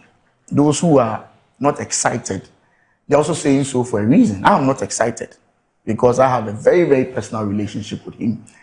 And if not for anything at all, he belongs to my political party. Now, you are told that Chairman Wontumi has been jailed for Galamsey. I've listened to some lawyers, and in my reading of the judgment, it's quite clear to me that he was not involved personally in Galamsey. He had been given a concession, and he, as it were, gave the right to others. The argument is that he did not have that right to have given that right, and that he should have gone through a certain process. That was not done. And so they've gone to the law, and the law says once you do not do that, you have found foul of the law. And they've meted this very harsh judgment on him.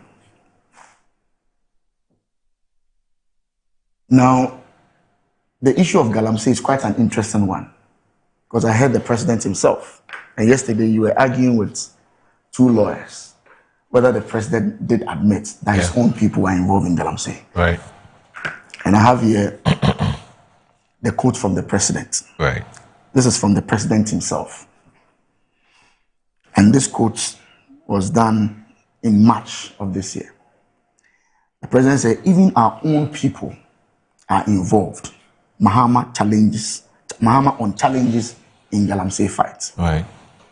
So the president himself has admitted that some members of his own political party are involved in Galamsey.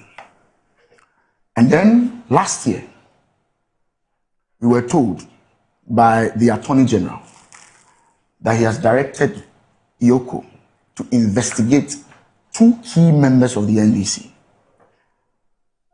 This was on the 15th of July, 2025. It's been 1 year.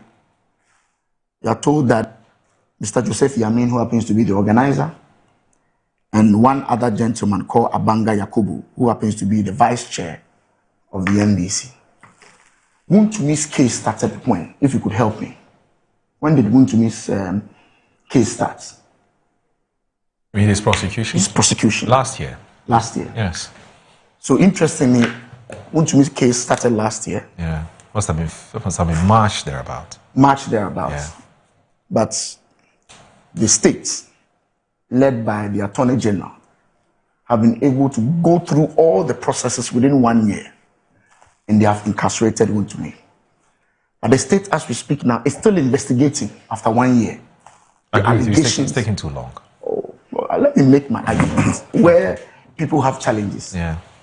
The same Wontumi, they say he's involved in Galamsey. Within a year, he's been prosecuted, convicted, and as we speak, he's in Esawuni. The same Attorney General, who with speed of light has gone through prosecution and jailed Wontumi, is now telling us after 1 year that they are yet to get any report from Yoko. No problem. You don't have any problem. Let me read a story from the Fourth Estate for you. Also on the same Galamsey issues. This was published, I just missed it. It was published on September 9th. It was in relation to a member of parliament for Honi Valley. You will recall a few months ago, I think somewhere earlier this year or maybe late last year, when a member of parliament, we were told, allegedly led a mob to attack NIMOS. And the speaker, even on the floor, had a cause to direct that the member of parliament should avail himself to the CID for investigation. Here we are. Nothing has happened. You and I know that Galamsey is still ongoing. The president himself has acknowledged that his people, his own members of parliament, are involved in Galamsey. But curious, very, very interestingly, it's only Wontumi who has gone through the process and has been convicted. But we are still waiting for the reports on the others. No problem. So if my party says this is political witch hunting, I get where they are coming from. But as the guys will say, be enta. Be enta. Me, it be here a day. Wontumi has been jailed. As I sit here, there's nothing I can do about it. The only thing I can say is to pray for him, is to pray for his family, is to wish my political party, especially in the Ashanti region, some strength as we go through this very dangerous and slippery times as a political party. I'm told his lawyers are preparing to file an appeal. I hope that on the basis of what his lawyers have told us, we may get some favorable response, at least from the appeals court. Let's see how it goes. At that point, I'm sure we'll make further comments. But for now, I wish him good health wherever he is. We'll continue to pray with him. I'm sure the party has a series of activities to join him, to comfort the family. As members of parliament yesterday, we saw us clad in black to show our solidarity with this unfortunate incident. Let's see how it goes. But it's a very interesting development that the president himself is telling us that some of his people are involved in Galamsey, but I've not heard any prosecution in our courts concerning his people. But Wontumi within a year has been fast-tracked and now is incarceration.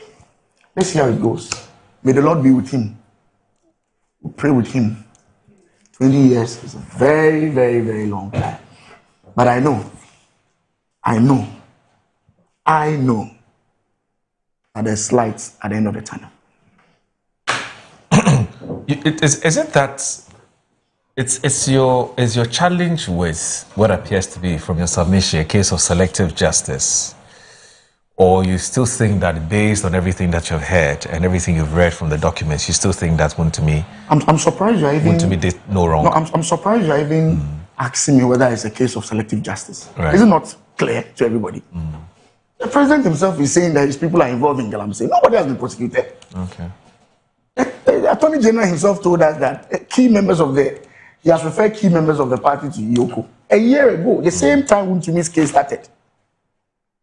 We've not heard anything from them. So it's not about me saying it. It's palpable. It's clear for everybody to see how selective it is. I get it. My question is your concern the matter of selective justice, or your concern has to do with the basis upon which Wontumi was incarcerated? Which is more important to you? Both? Yes. Okay. So you disagree with the reasons that the court gave? Absolutely. And also the party has come out clearly with our all right. But of course, we can disagree with the courts. Yeah, that's not. If you have the right to disagree with the courts. Yes, and that is why we are going to an appeal. Okay. Any appeal is a critique of the previous judgment. Okay. And so that point must be made. All right. Okay, I'll sort my clarity. Please come in. Okay. I mean, like Collins, I suspect that I have a right to describe Wontumi as a friend. I recall that more than 25 years ago, a gentleman called Atik Mohammed brought Wontumi to my office. I was then working in the inside. PNC is Atik Mohammed? Yes. Okay. He brought Wontumi to my office. Okay. He was going through some problems and so on. And indeed, Wontumi was in my office 2 or 3 times a week over a long period of time. And that was long before he became regional chairman of the New Patriotic Party. And I've met him a few times. The last time was about 3 months ago when I went to eat somewhere and he showed up. And he was very, very confident that he was not going to go to jail. And I wouldn't state the reasons he gave because that may be prejudicial. So I wouldn't state the reasons he gave why he was so confident that he was not going to go to jail. So he's my friend. Okay. It won't be prejudicial anymore, obviously, because the judgment is out now. Pardon? The judgment is out appeal now. process. No, it hasn't been appealed yet. I know what I don't want to say. Okay, that's fine. I know what I don't want to say. I understand. What he told me. I take him. And he told me that in the presence of 3-4 other friends. You understand? So I wouldn't say that now. Right. I would presume that what he told me was in confidence. That's true. And I'll keep the confidence. However, I think that, look, we must approach this case from the position of law. Okay? This case must be approached from the position of law. And the law is that any person against whom charges are brought against should be given every opportunity to defend themselves. They have a right to remain silent. They have a right to engage lawyers of their choice and so on. Nobody has made that case that he was not given an opportunity to defend himself. Nobody has raised that issue. He chose his own lawyers. He had a right to remain silent and so on. All of those were observed. Now, the position of the law is also that if you're convicted by a competent court and you have reservations about the judgment or you think that the judgment was not proper and so on, there are processes of appeal. So you can go to the Court of Appeal, for the decision and argue that the decision should be reversed. And to that extent, there's absolutely nothing wrong with the decision of his lawyers and party lawyers who want to go to the Court of Appeal. That is the position of the law. There's nothing wrong with that. Now, even if the Court of Appeal should make a ruling or should make a determination which they still find unacceptable, they can still then move on to the Supreme Court. And even when the Supreme Court has made a decision, they can go for a review. Yeah. This is the position of the law. Right. So I cannot, in fairness, be arguing about the decision or the intention to go to the Court of Appeal. That is proper, that is right. It is the right of me to go to the Court of Appeal, and nobody can contest that. My problem is this, and my brother Collins had said so, that the case is a political case because he happens to be chairman of the New Patriotic Party in the Ashanti region. That's problematic. You understand? That is to suggest that a chairman of a party in the party stronghold cannot commit a crime. And that if he commits a crime and he's tried, it becomes a political case. That's a huge problem. No, not necessarily. Okay. Explain to me. If you say that he cannot commit a crime, I don't think that's what he suggested. He just meant that it's such a big blow to the party because this is a guy who chairs the party in their stronghold. It doesn't make the case a political case. He may have to explain why he thinks it's a political case. He may have to come back and explain that. The fact of his being chairman of the New Patriotic Party in the Ashanti region, which is the stronghold of the party, does not make the case a political case. Okay, that's a fair point. That's the point I'm making. Now, the other ingredient, which my brother and friend, and Collins, I'm entitled to call you a brother and friend, I suppose. I'm humbled. Yes, sir. Yes. The other point he makes is that, look, who prosecuted him? It's the Attorney General who prosecuted him. The Attorney General is a member of government. In fact, he sits in cabinet. And therefore, this is a political case. That's a huge problem. Okay. Now, we have made reference to these provisions of the Constitution over and over and over again. and I'm going to do so again today. This is the 1992 Constitution. Okay. In the 1992 Constitution, Chapter 88, Clause 1 says, there shall be an Attorney General of Ghana who shall be a Minister of State and the principal legal advisor to government. The Attorney General shall discharge such other duties of a legal nature as may be referred or assigned to him by the President or imposed on him by this Constitution or any other law. The Attorney General shall be responsible for the initiation and conduct of all prosecutions of criminal offenses. This is the Constitution. So if you make the argument that the fact that the Attorney General is a member of government, the cases he prosecutes become political cases, there's a huge problem. So by extension of logic, you'll be saying that the prosecution of Atai was a political case. So any case prosecuted by the Attorney General, by extension of logic, becomes a political case, in which case there can be no prosecutions in Ghana. That's a huge problem. Okay. Now, the other thing that I like to touch on is that we are always, anxious, and maybe legitimately so, to defend the rights and reputations of persons who are prosecuted or who, the judiciary has to make decisions on and so on. That's fair. I'm not worried about that. But in the process, we deliberately attack the integrity and reputation of persons who sit on the bench without justification. Because to say that this case was not judged on its merit and that it was a political case and that Chairman Wontumi is a political prisoner is to attack the integrity of the judge without foundation, without basis. You're saying that the High Court judge did not consider law, that the High Court judge was influenced politically in order to come to this conclusion. This is most unfair. Have you heard about the ethnic considerations too? I don't want to repeat what the person put out on social media, and it became very topical. I don't think we should even Yes, I get it's, it. it's so nauseating. Yeah. It's sickening. You understand? Yeah. So nauseating and sickening. Horrible. Should not be permitted. Yeah. And especially when that is done by political leaders. Yeah. You understand?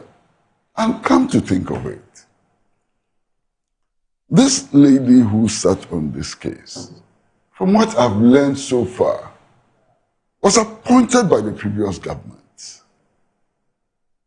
You understand?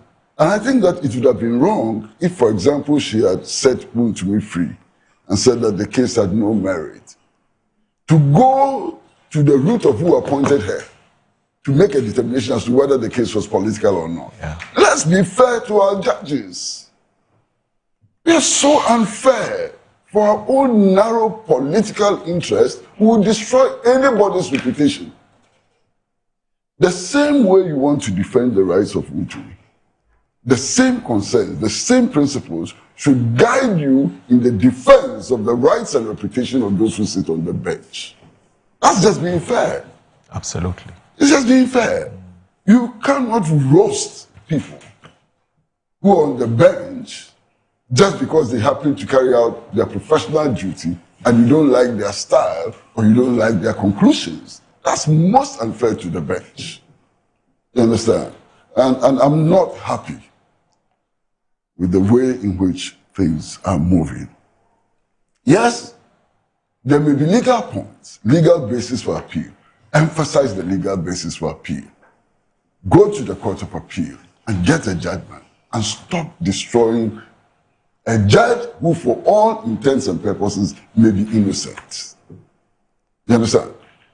We are not bound to agree with decisions of all the judges. Indeed, we have a right to criticize decisions of judges and so on. But to recklessly and without foundation seek to destroy their reputation and so on, it's unacceptable, clearly unacceptable. And I insist on that. Now, one of the issues which has been raised, and this is a purely legal issue, and I discussed this person in all honesty as a layman, okay? I'm not a lawyer, but it's an issue which has been raised. And I'm entitled as a layman to discuss these matters because these are matters which affect all of us and so on. The point has been made that accused persons are not under obligation to, as it were, even speak during their trials. They can remain silent. They can refuse to answer questions and so on. Okay. So the proof of the offense must be established by the prosecution. The accused person has no obligation to prove his innocence. That burden is not on them. The burden is not on the accused person. Yeah. Okay. Now, in this judgment, which I've read very carefully, and this morning I was asking for a copy, which you haven't given me, so I could do the We'll do that. properly. It's on his way, sorry. But Moro, yes, sir. Part of the judgment yes, says that certain things were alleged against Wontumi. Right. And that in cross-examination, Wontumi did not respond to that. Yes. They were not challenged. And therefore, the court assumes that they are true. Right. That's a problem. That's a proper problem with the judgment. Okay? Because by extension, the argument the court is making is that because he did not challenge those assertions, yes, especially during cross-examination, they must be held as valid. Yes. That imposes the burden on the accused person rather than on the prosecution. Yes. And I find this problematic. But there's a matter which will be pronounced on by the Court of Appeal, and maybe eventually even by the Supreme Court. Right. And there's a matter that dependent on what the Supreme Court and so on come to, may inure to the benefit of Chairman Wontumi. Right. So, now the other argument I've heard, and it's a very interesting argument, is that, Chairman Wontumi was not involved in Galamsey. Yes. That's the argument which has been made. Yes. He was not charged for directly being involved in Galamsey. True. That was not the charge. The charge was that he had been given a concession and that he illegally, without appropriate authority, allowed another third party to mine in the concession. Yes. So the fact that he personally was not involved is neither here nor there. You understand? But I'm going to say, before you go ahead to talk about what is neither here nor there, but you should also understand those who are seeking to set the record straight on that, because a certain impression is being made that Chairman Wontumi himself was on the field doing Galamsey. You know how sometimes we like to spin things, and that's why those who are correcting that are doing that. But yes, it's a fair point you've also made. You know, there was a certain narrative some people were trying to spin and to make it look as if he himself, as saying Chairman Wontumi, was on the field mining and doing Galamsey, and that's why Collins had to set the record straight on that. The court didn't say that. Yes, I know. The court is clear. The court didn't say that. I know. And that was not the charge which had been brought against him. It was actually a response to spinning doctors. Those who were spinning it and making it look like not what is here. Are we going to base our decisions on social media things and so on? Obviously, that's not where we want to go. Right. When you are discussing such an important matter. Right. But you see, the judge herself averted herself to this question of the duty of an accused person and the duty of the prosecution in proving facts And she referred to Justice Kosa, who was then Chief Justice, in a ruling, a judgment which had been given. And she says, this is the judge who sat on the Wontumi case. She says, the law is well settled that there's no burden on the accused. She makes the point. If there's any burden at all on the accused, it is not to prove anything, but to raise a reasonable doubt. If the accused can raise only such a reasonable doubt, he must be acquitted. This is the judge who sat on the case. So it's not like she was not mindful of the fact that the accused person has no obligation to prove anything. Yeah. You know, she was mindful of that, and yet she came to this conclusion. In fact, she also deals with a certain matter which is very, very important, and that has to do actually with, I'll come to that later. She deals with a certain matter which is very, very, very important, you know. I'll come to that if I had it earlier, I would have marked those portions, but I'll come to that much later, you know. Let me make the other points. Now, the other point that I like to make has been repeated several times by my brother Collins, you know, Honorable Member of Parliament and so on. And which is this point of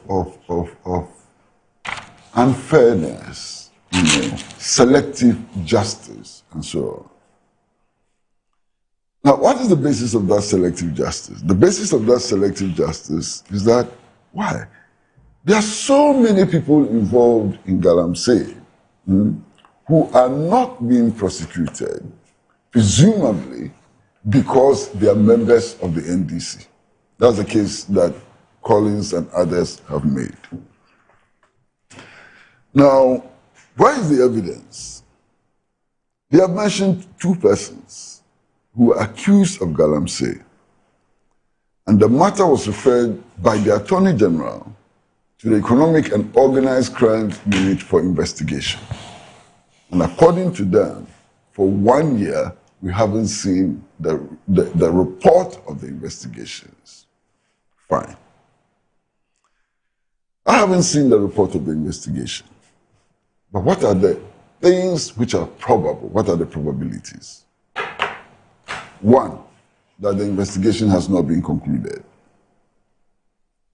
Two, that the investigation has been concluded, but the report is being shelved. That the report, which may be incriminating, is being shelved. Three, that the report has been received and there's nothing incriminating in the report. There may be other possibilities, maybe 10 other possibilities and so on. Now, as citizens, what is our duty? As citizens against Galamsey, what is our duty?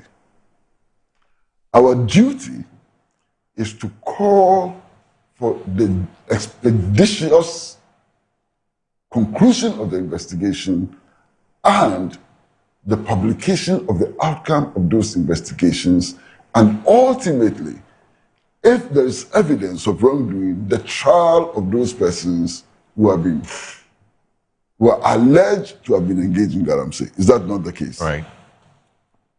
We cannot say that because two persons who are members of the NDC have been alleged to be involved in Galamsey, no Galamseyer should be convicted. Hope you get the agreement. You cannot say that, yes. You cannot say that. You cannot say that, yes. Okay. What we can say is that they should also be prosecuted if there is evidence against them. Yes. And in much the same way that I am ready to defend the rights of Wontumi, and I'm ready to defend the rights of Wontumi if they establish, I also have a duty to defend the rights of all other persons, whether they are NDC, CPP, PNC, or whatever. The political party they belong to should not be an issue in this conversation. Okay?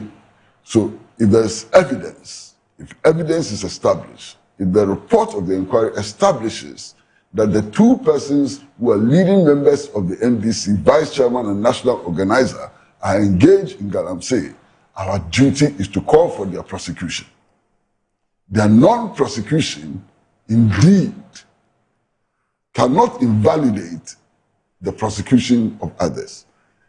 The judge is not a prosecutor. The judge who sat on this case is not a prosecutor.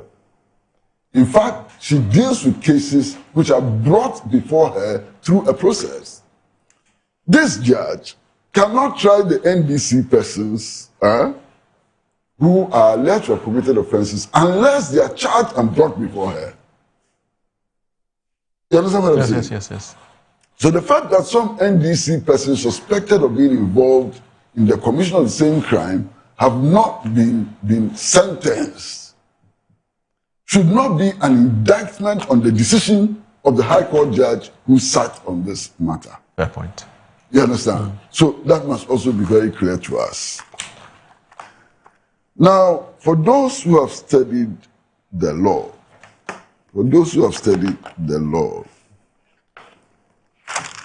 and I've heard them many times, I engage with them many times and so on. One of the authorities they are quick to quote is Lord Denning. Huge figure in law and so on. And indeed, Lord Denning is quoted extensively in the judgment. And the quotations of Lord Denning actually deal directly with the weight of evidence and so on, and is quoted so extensively in this. Now, there's also another issue which was raised in the judgment and which has to do with reference to the Supreme Court for the interpretation of the Constitution to the extent that it affects this case. I'm sure you've also read the judgment, so you are aware. I'm sure Collins has read the judgment. And the judge quotes an earlier Supreme Court decision, in which the Supreme Court decided that a judge may grant leave to go to the Supreme Court for interpretation where he or she has doubts about the interpretation of the law. And that if he or she is convinced that the law is clear, she's not under any obligation to grant an application to go to Supreme Court for interpretation. It's also one of the issues which has been raised. And the Supreme Court has a decision on that, which is very, very clear. And so, now, this is where we are. There are other issues. I will leave that out for the moment. And those issues relate to those who argue that the sentence is too harsh. You understand? The history of this particular sentencing is interesting. One, it starts from a point where I think the maximum sentence was 2 years. And then when Alhaji Musa Hussaini was Minister for Lands and Natural Resources, they initiated moves and increased the maximum sentence to 5 years and so on. Eventually, my good friend Gloria Akufu, who was the Attorney General at the point, also decided that the punishment was too lenient, the sentence, and went to Parliament to seek an amendment which would increase the threshold to 15 years. The majority in Parliament then argued that 15 years was too lenient and that it should be extended to 25 years maximum and 15 years minimum. And of course, it passed.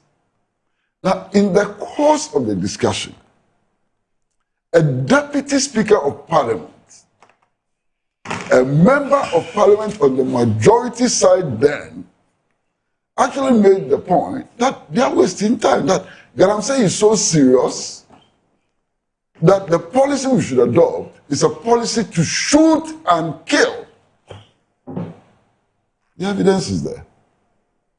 So those who said that even 25 years was too lenient and that we should shoot and kill, today are saying that the 20-year sentence is too harsh. I cannot believe it. They said 25 years is too small. In any case, this also means that the judge could have imposed a 25-year sentence if, in her view, the case merited 25 years. The least sentence she could have imposed is 15 years. That is what the law binds her to do. You understand? Now, what is interesting is that there were 2 counts on which he was found guilty. The judge decided that the sentences should run concurrently, and that is why he's going to serve 20 years. If the judge had not made a determination that the sentences should run concurrently, he could be serving 50 years. And the judge could have made that decision. He could have served 50 years. So the judge, in her wisdom, and I'm sure with some compassion, decided that instead of 50 years, he should serve 20 years. Now, Collins has made the point that 20 years is a long time. He's now how old? And that he'll come up when he's 70 and so on. The reckoning is not that way. Yes. The prison year is not 12 months. It's actually 9, isn't it? It's 9 months. It's 9 months. So if you do the calculation, he's not going to stay in prison for 20 years. Maybe 15. Or maybe even less. Or less, yeah. But in addition to that, every year, there's been no year in which the president has not granted some pardon to prisoners and so on. Parole, yes. Parole and all kinds of things. And that substantially reduces the sentencing and so on. Now, that is not to say that prison is a comfortable place. Prison is a horrifying place. Yeah. I mean, if you talk to people, I haven't been to the West prisons. I have friends who served in the West prisons, like Kukubaku and Harunata and so on. They were in the West prisons. But I've been to Akuse prison. I've been to Oshaford. I've been to Navrongo prison as an inmate. I've been to Tamale prison as an inmate and so on. Okay? Because you suffered though. No, that's not the point I'm making. Yeah, no, but I'm just... So, prison is not a place you would wish for anybody. Yes. Ghanaian prisons are terrible places to have people, you know. Even in Salon prison, which in our days we regarded as a hotel, as a 5-star hotel, even there, the conditions are horrifying. Yeah. So, whether he stays there for 6 months, 1 year, 10 years, or so on, it's a harrowing experience to be in prison. Yeah. And even if he's your enemy, you should worry that somebody like him is going to spend time in prison. But the fact is that he's not going to spend 20 years in prison. Yeah. You understand? Even as the situation is horrifying and so on. Just be factual about it. Yeah. Now, my wish, my hope, is that the appeal will be filed. Mm-hmm. And that the 3 judges who will sit on the appeal will be compassionate. Mm-hmm. They will take into account the merits, the legal merits of the case, and also take into account our nature as humans and so on, and make a determination which, as Lord Denning insists, must serve the interest of society. That's all. Okay. Okay, please come in. So when you're done, I can bring in our viewers. Yes. So I've listened to Ankwesi attentively, and I like his end part about the compassion, which is something that we all wish for Chairman Wontumi for the appeal. But Ankwesi then talked about my assertion about political persecution and selective justice. More, I insist on that. that what is happening is selective. What is happening is targeted. Because it's very clear to all of us that there are quite a number of other people involved in Galamsey, which the president himself has admitted of his own government. But to date, nothing has happened to it. Indeed, just this morning, the Fourth Estate, the Fourth Estate has published on their Facebook page. And let me read with your permission. Just this morning, just 3 hours ago. 9 months after the Ministry of Lands and Natural Resources revoked the lease of a licensed mining company in Prestia Huni Valley, the mine is now being fully operated by a group of illegal miners connected to the National Democratic Congress, NDC, led by Ebenezer Amegapo, an NDC activist in the Prestia Huni Valley constituency. The illegal miners took over RMG Mining Company concession in March 2025 after national security stormed the underground mine. These are clear evidence that people in this government are involved in Galamsey. Allegation. Angokwesi. Allegation. To investigate it, it's 9 months now. Yeah, but allegation. You can't tell me that in 9 months the government has not taken any action against any of their political appointees or political people involved, the NDC people, with clear evidence. With clear evidence, nothing has happened to them. Absolutely nothing. We are not seeing any prosecution of any member of the NDC involved in Galamsey. But the president is telling us that his people are involved.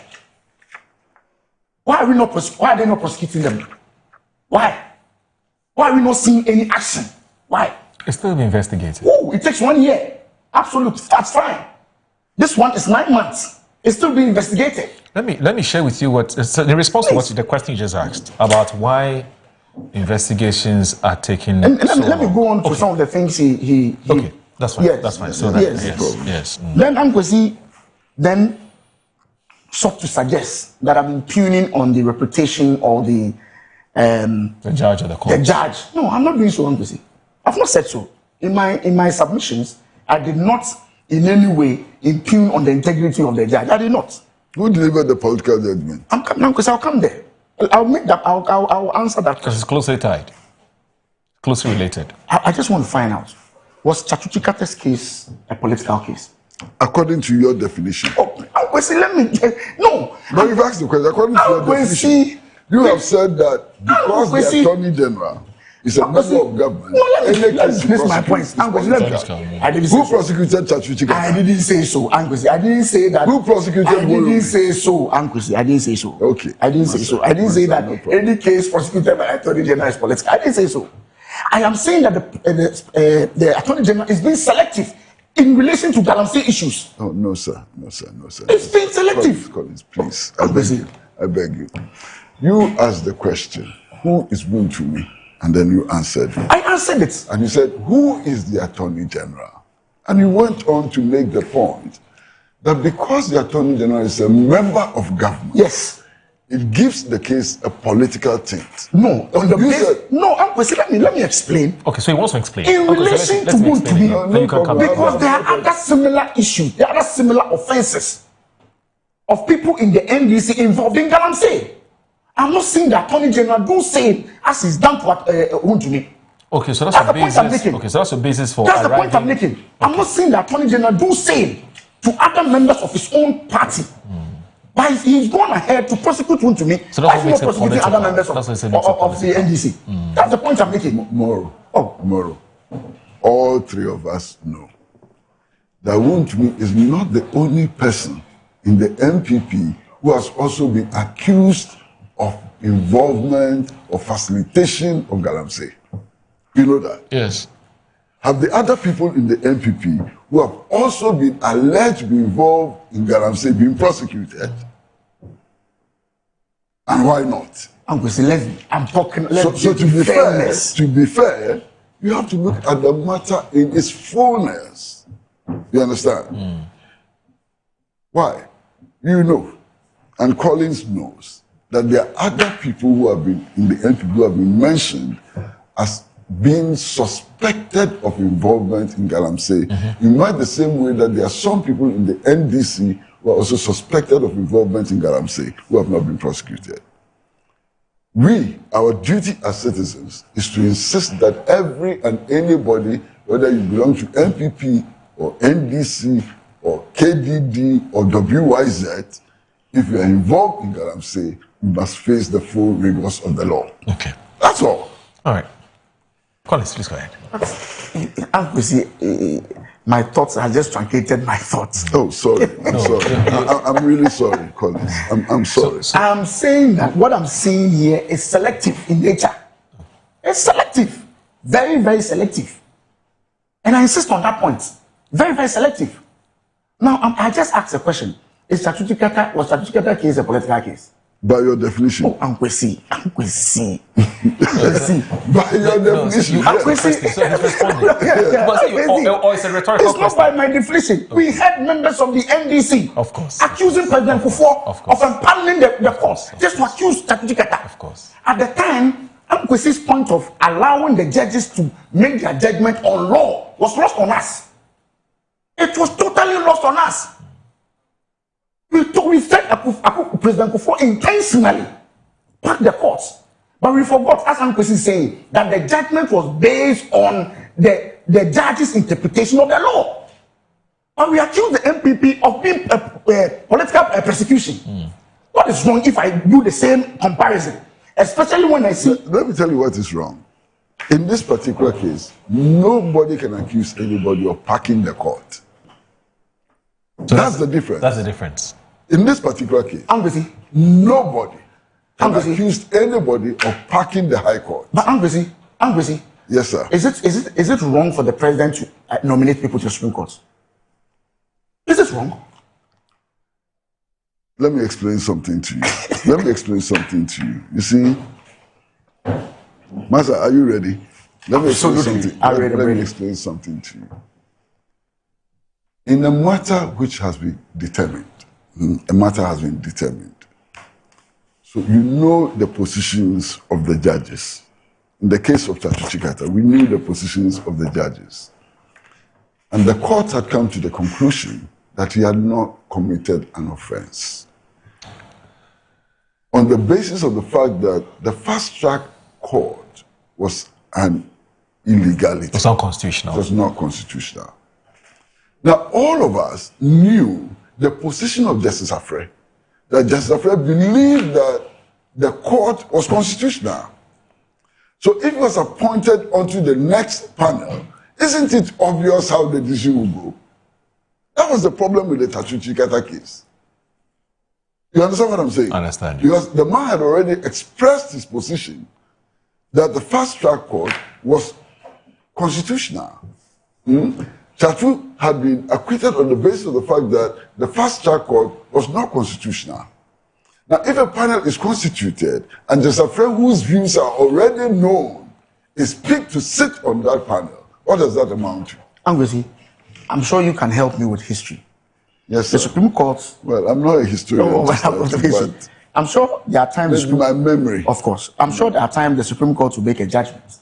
Then somebody goes for an appeal. And then that judgment is overturned by the same Supreme Court. It's possible. It's possible. The point I was making in reference to your rebuttal to my earlier submission was that I was not impugning on the intelligence or the intellectual capacity of the judge. No, that's not what I was doing. Absolutely, that's not what I was doing. If you say that this judgment is political, is influenced by political considerations and so on, what are you doing to the judge? I'm not attacking the judge. I was talking about the prosecution. But the conviction is by the court, it's not by the prosecution. I'm talking about the prosecution. I've explained that I'm talking about the selective nature. The selective nature of the prosecutions. Fantastic. So that's the point I'm making. Tomorrow, fantastic. We are getting somewhere. We've now come to the conclusion that the judge in delivering this judgment was not political. Political considerations were not her motivation. No, Ankwesi. Are we coming to that conclusion? No, Ankwesi. I disagree with the judgment and have the right to disagree with the judgment. Because it's political. I disagree with the judgment. Some of the things the judge has said, I disagree with it. So the judge... Uncle, see, I disagree with it. Uncle, see, I disagree totally with it. And even the fact that we are going for an appeal is a critique of the first judgment. Yeah. So I disagree with it. No. But I'm saying that the whole prosecution, the selective nature of the prosecution, Collins, it's a problem for me. There's one thing we are discussing. It's a problem for me. Collins, there's one thing we are discussing now. Are we saying that the judgment as delivered by the judge is political? No. Or was influenced by political considerations? No, he says the prosecution. You can disagree with the judge. He said the prosecution is political because he says it's selective. But here, we are talking about the judgment. Okay. Are we not? Yes, we're talking about the judgment. But he says, Wontumi perhaps shouldn't have been prosecuted at all, but for his political leanings. That's the point he's saying. Is that what he's saying? Or he's saying that's what I heard. Others should also have been prosecuted. Yes. There are two different statements. Yes, so he says... Wontumi should not have been prosecuted is another statement. No, he said... Others should also have been prosecuted is another statement. Yes. The two are not the same. Okay, so prosecute Wontumi, prosecute others as well, so that you are fair. But that's the what you're saying. No, but you are not making me flow with my... No. Okay, so let's allow him. Yes, obviously, let's allow him to make his point. Yes, please, no, please. I mean, those watching us have seen what I want to say. Please go ahead. I'm not... Uncle, you used words like reckless. I don't think that was fair to me because my analogy or my submission was not reckless in nature to impugn on the... I'm not talking about you. Oh, no, he was talking No, I know. I mean, he was talking about the general, and I'm saying that I'm not impugning on that. Even the judge, I don't even know her. Why would I even... This is the first time I'm reading her judgment. It's good we have come to... I don't even know her. Why would I read? It's very good we have come to the conclusion that the judge did no wrong. Uncle, I am saying that I don't have any problem with the judge. Fantastic. Why would I have a problem with the judge? Please go ahead. Please I have a major problem with the judgment. The judgment? Yes. Okay. I have a major problem with that. Okay. And I'm entitled to that. Yes. I have a major problem with that. Okay. That is the point I'm making. I have a major problem with her thinking and her conclusions. Okay. I have a major problem with that. And I'm saying that even the appeal process is also a critique of her thinking and her judgment. Right. We have every right to say so. Right. My point is that this selective nature of prosecution is bad. It is very, very bad. That's my point. Okay. Because the president himself has made it clear that there are members of his own government involved in Galamsey. What has happened to that? What has happened to that? What has happened to that? Okay. You see, I don't want to contest that statement. Yes. I have no basis to contest that statement. Except to say, and last week I was complaining to you, yes, that those who do these posters, attributing words to people and so on many occasions fabricate those words. Yes. You are aware of that. That's I'm aware, and Collins must be aware of that. In relation to what the president said? Yeah, so... No, there's a video of it. Oh, okay. Yeah, there's a video. Okay, no problem. This one, there was a video, there's a video. It was reported by the media house. In fact, there's something on Ghana Web. I checked it. Then there's no problem. Yeah, there was a video. If there's evidence of yes, that. Yes, but what he said was that Galamsey happens across both political divides. He said so, that some of these people are also involved. He said so. And it was captured by... No, I'm not contesting it at all. I'm just, Okay. All right. Let's take a break. When I return from this break, and please bear with us, don't go anywhere. I have tons of your messages, very, very interesting thoughts that have been shared by our viewers, and I like the diversity of opinions that have been expressed. It's fantastic. Please stay with us. I'll share them with you. So we're working with illegal mining. Illegal mining has eaten into the fabric of our society, and I must say that it is not only a menace to our society, but it has involved a circle of traditional rulers, political party appointees and everything. And so even when one party changes, those who were running some operation who went to one party will go to the next party and say, oh, now that you have come and take over this operation and let's share, and we too will be getting small. This is what we're doing. And so I don't kid myself that we don't have our own people involved. And the work of the NIMOS is not easy. They go to a community and the chiefs, the youth,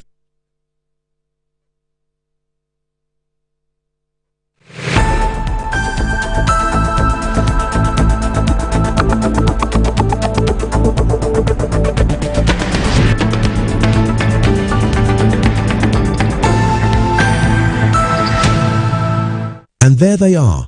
The squad is ready, lined up, ice cold, focused and prepared for national duty. Every bottle in position, every label shining with confidence. And here comes the selection. One bottle steps forward, picked from the squad, ready to deliver for Ghana. He takes the first sip. Oh yes, refreshingly hydrating. The whistle goes. The Black Stars are on the move. He breaks through the defense like flowing water. Beautiful control. He lines it up. He strikes. Goal! Ghana is awake. From the fridge to the field, Awake keeps you refreshed. Awake purified drinking water. One for life. Proudly supporting the National Cardiothoracic Center. This advert is FDA approved. Are you a headmaster, headmistress, parent, teacher, or an educator looking for high-quality textbooks for preschool, primary, and junior high school students? Look no further than Advocate Publishing Company. Advocate Publishing Company is a leading publisher of educational materials in Ghana that publishes very engaging, interactive, and comprehensive textbooks that meet the needs of students, teachers, and parents. Our textbooks are thoroughly published to make learning fun and easy. They are also designed to stimulate critical thinking, problem solving, and creativity in students. Make Advocate Publishing your preferred choice for all your educational needs. Explore our range of textbooks and educational resources. Visit us at the old GNTC yard near Kingsway, Accra. You can contact us on 0503 786 776 or 02408 06354, also 0531 600360, and connect with us on Instagram, X, and Facebook at Advo Publishing. Don't settle for less. Choose the best. Advocate Publishing Company, empowering young minds one textbook at a time. Thinking publishing, think Advocate Publishing.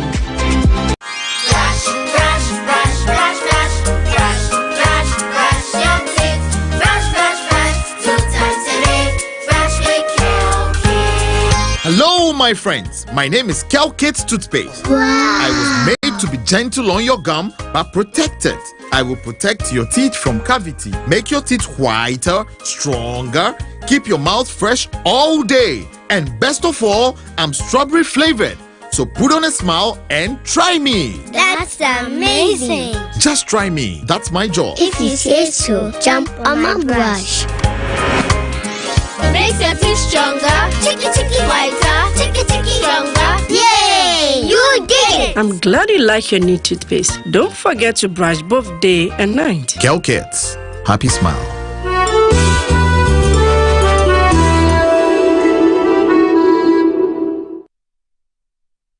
Yes, next. Hey, Nadia Benson, Asamo. Me didn't tum. Mr. Friendly Calico, just call me cockroach. Now, Mr. Friendly once now. Hey, that's you. Improve car. Yeah. Captain Mosquito, double the accent.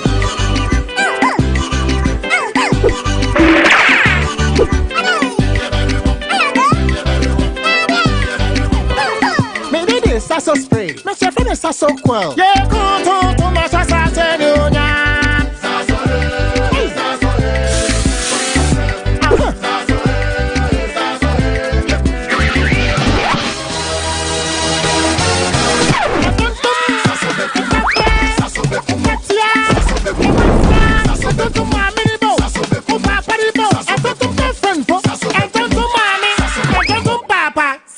Come on, Tom Preco.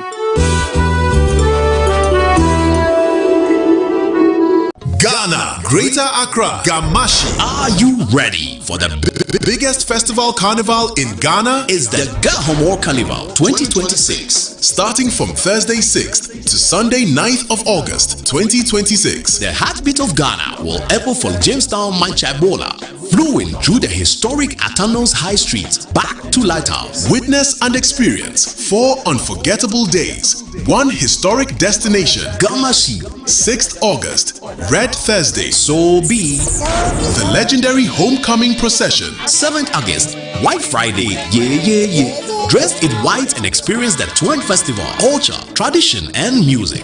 Saturday, 8th August, Homowa Red Saturday, the grand climax. Join thousands in the sea of red and display of royalty as Galhashi comes alive with spectacular sprinkling of popoi, followed by a mega concert featuring Ghana's biggest music stars. Sunday, Owala, come dressed in white. A day of thanksgiving, reconciliation, and a powerful gospel concert to crown Homowa, celebrating 200 years of Katamanso. Date 6th to 9th August. Venue Jamestown, Manchabona. Crowd is calling. Gamashi is waiting. Don't just hear it. Come and live it.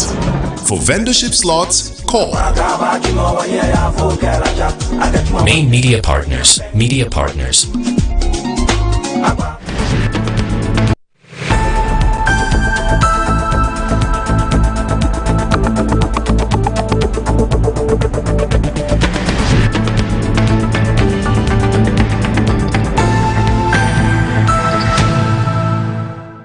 Before I take my seat, let me respond briefly to the chairperson on the issue of illegal mining.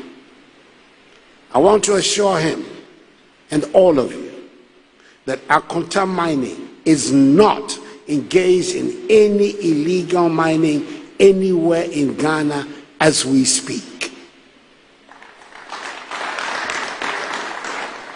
Further, the Ministry of Lands and Natural Resources has, through the agency of the Forestry Commission, with the assistance of the military, made the effort to cordon off all 294 sites of forest reserves in the country and rid them of illegal mining as we speak. We will continue to work to ensure that this situation remains permanent. Ezu, Yaban, Omo Mochi Omo Galamse no, Omo Atu Omo, Yabama Omo Amnesty, no Omo Saba.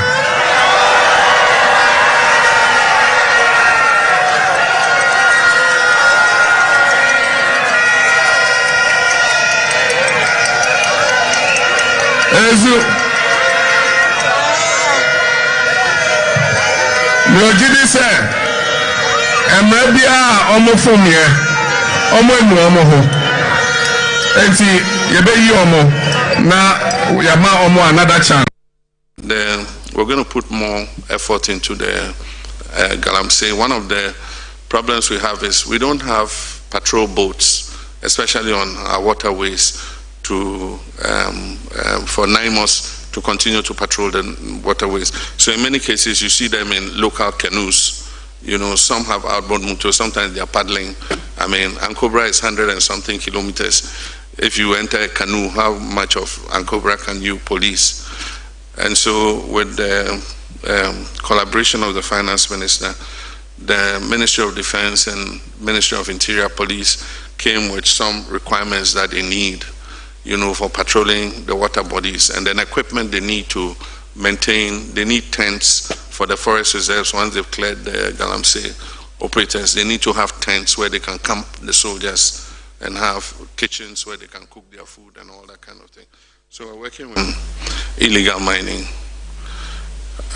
Illegal mining has eaten into the fabric of our society, and I must say that it is not only a menace to our society, but it has involved the circle of traditional rulers, political party appointees and everything. And so even when one party changes, those who were running some operation who were to one party will go to the next party and say, oh, now that you have come and take over this operation and let's share, and we too will be getting small. This is what we're doing. And so I don't kid myself that we don't have our own people involved. And the work of the NIMOS is not easy. They go to a community and the chiefs, the youth, and everybody come out and resist them.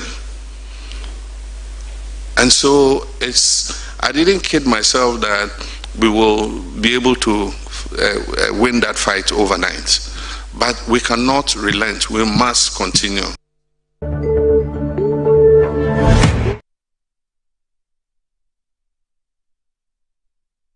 Nobody has your interest. Okay, so you're watching Good Morning Ghana on Metro Television, and Mr. Kwesi Pratt is still here with us. He's a veteran, seasoned journalist, former managing editor of the Insight. He doesn't manage the paper anymore, and he's corrected us time and time and again. Also here with us is the Honourable Member of Parliament for the Ifija-Kwabre North constituency. At some point, he was the Deputy Minister in charge of the energy sector, and he's Member of Parliament for I've already mentioned. I'm talking about Collins Adumaku-Mensah. So let me bring in our viewers here, and then I can get them to conclude on this. It looks like it's going to be a one-topic show today. I wanted us to look at the tribunal matters, but it doesn't look like we have time. So Sadiq, who is sending us this message from the UK, says if some NDC members are also investigated and prosecuted where there is evidence of wrongdoing, will the NPP then accept the judgment against Wontumi, or they will still reject it? Justice should be consistent. It should not depend on which political party is involved. Now, regarding the land, the general legal principle is that a lessee is responsible for complying with the terms of the lease and applicable laws governing activities on the leased property. If unlawful activities occur, responsibility is determined by the facts, the lease agreement, and the law. The lesson is straightforward. Anyone entrusted with public land should ensure it's used responsibly and in full compliance with the law. That's coming from Sadiq Koli. Idi Mukhtar from Adenta says, good morning. To wake up a pretentious sleeper is as difficult and as hard as a camel passing through the eye of a needle. Now, Uncle Kwesi Pratt should take it easy. Relax for Adumaku. Adumaku is never ready to listen or yield at all. It is now crystal clear that the NPP has taken a position to run down anything and everything national in nature since they do not understand what exactly they want. Was Wontumi charged because he was the Ashanti Regional Chairman? Is the convicted Wontumi the only chairperson within the NPP? Adumaku and his likes, who believe that members of the NDC are involved in Galamsey, are at liberty to report same to appropriate security agencies as quick as possible for prosecutions. It's that simple. Alhaji Hamza from Pig Farm, he says that, good morning, my brother, I totally agree with Uncle Kwesi Pratt. The security agencies should update us on members of the NDC who are being alleged to be involved in Galamsey. It is important. But in my humble opinion, the NPP should turn on their guns on their former Minister of Lands and Forestry, Honorable Abu Jinapor, Forestry Commission and the Mineral Commission, and not the NDC. More on the 30th of September 2022, we're told by Honorable Abu Jinapor and these two agencies that Wontumi has no license to operate at the conversion that he was operating on, and the evidence, you mean the concession, and the evidence is out there for all to see. Now that's a totally separate one. They're talking about the no, not the Samurai Boy one, the Tano Numri Forest. Yeah. Yes, that's not that one. The courts have not even looked into that matter yet. That's an entirely separate case. This one is also different. So it's also different. Anyway, Alhaji Hamza, thanks for the message. Now, Fuseni Donko says that what does my brother Collins Adumaku mean? He cannot do anything. Please tell him he can do a lot. He should come buy NSS eggs for him. We also have the best meat pie at our office as well, and some provisions. He will need it anytime he visits. Donko Fuseni, Deputy Director General in charge of FNA at the NSA. They are good friends, so they tease each other from time to time. That when I come, I will not buy. You don't buy? Yes. Because of what has happened? He has to give Charlie, it you have lost a customer. So please tell the Attorney General to go and file an only consequence so that he can come back. He can come back and buy your stuff. Anyway, so Sadat Al-Haroun, and Sadat, you sent me messages on another saying that Wontumi is not involved in illegal mining. We've played the video already. Yeah. That's why we didn't want to show the picture. But it says Nanado personally denied this, but also sufficient evidence in court proves Wontumi and Nanado are enemies of the state and the key characters behind the terrible devastation of our preserved forest lands. Poor analogy by Collins. He should support in fighting crimes and not be aiding criminals by his terrible and unpatriotic comments this morning. Hey, Collins, And he says that it's an extremely unfortunate statement to make such statement against such a firm, objective, and independent-minded, beautiful judge. He didn't attack the judge; he attacked the judgment. Okay. Is he aware that investigations about Jumamenu, Matthew Poku Prempeh, etc., as well as other alleged NDC members have been ongoing for the past 9 months? These are not public staff because investigations have not been concluded on that yet. So Collins should not make frivolous claims that Wuntumi's case a police come on. I still can't accept that a matter somebody has alleged, somebody has asserted, somebody has claimed that some people are involved in Galamsey. It's taken us more than 1 year for us to get to the bottom of it. How difficult is this? As for that one, dear, me, I disagree. I think by now, Yoko should have done with their investigations and have forwarded their report or ferried the report to the Attorney General Department. I can understand those who would say that, yes, it's an investigation, it may take time. But actually, 1 year, how difficult is this? Anyway, maybe there's something I don't know about investigations, but otherwise, anyway. Because you see, if we don't get to the bottom of this matter, it will keep coming up, it will come up, it will come up. Why is it that somebody's one has not been done? Somebody's in court, a person's been prosecuted, a person's in jail, and yet this one is taken. I mean, you can't blame the MPP for questioning this time and time and again.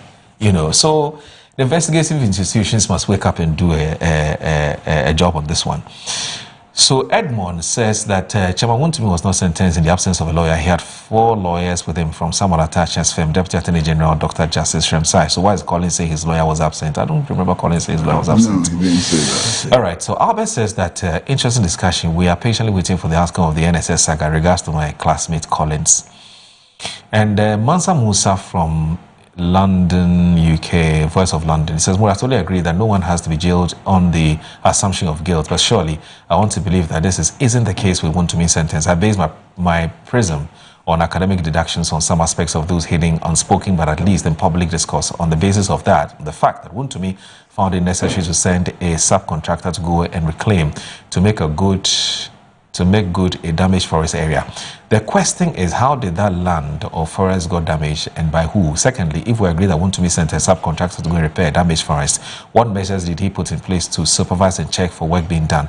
For any one of us to assume that the judge in this case got it wrong, this assumption is in itself should be well examined. Good morning from Mansa Musa. Now, Samuel Brian Boabeng, he says that President Mahama cannot use the courts to settle personal scores with those he believes have offended him.